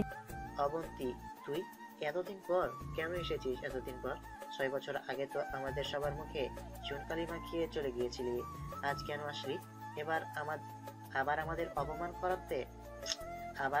অপমান করতে সবার সামনে? হুশ মিস্টার আহমেদ, মিস্টার আহমেদ একটু ধীরে কথাগুলো বলুন। সব প্রশ্ন একসাথে করলে আমি কোনটার উত্তর দেব বলুন তো? আপনি কি বললেন আমায়? যে আমি আপনার মুখে চুনকালি মাখিয়েছি? আমি না হয় খারাপ, সেজন্য আপনার সম্মানটা রাখতে পারিনি, কিন্তু আপনার ছেলে তো খুব ভালো। তাহলে আপনার ছেলে কেন এত বড় জঘন্য কাজটা করলো? কি বলছিস তুই? আর তুই বাবার নাম ধরে কেন বলছিস? তুই থাম। আজ আর তুই কোনো কথা বলবি না। আজ আমি বলবো আর সবাই শুনবে। তোর লজ্জা করে না? একটা মেয়ের এত বড় সর্বনাশ করে তুই এখানে আবার একটা মেয়ের সর্বনাশ করছিস? একটা মেয়েকে যে তুই রেপ করেছিস সেই কথাটা তুই এত তাড়াতাড়ি কি করে ভুলে গেলি? কি মিস্টার আহমেদ, আপনি ওকে জানেন না যে আপনার ছেলে একটা রেপিস্ট? আপনিও তো আপনার ছেলেকে আজ থেকে 6 বছর আগে একটা মেয়েকে তুলে আনতে সায় দিয়েছিলেন, তাই না মিস্টার আহমেদ? সরি, মানে এসব কি বলছিস তুই? অনেক রেপিস্ট? আমি মানছি আমি সেদিন মেয়েটাকে তুলে আনতে সায় দিয়েছিলাম, কিন্তু ও যে মেয়েটার এত বড় সর্বনাশ করে দিয়েছে সেটা জানতাম না। অনেক অবন্তী, কি বলছে এসব সত্যি? চুপ করে থেকো না অনেক। আপনার ছেলে চুপ করে আছে তাতে কি? আপনি বুঝতে পারছেন না যে আপনার ছেলে একটা অপরাধী? আপনার ছেলে অপরাধ করেছে আর আপনিও করেছেন। আপনাদের দুজনকেই আমি শাস্তি দেব।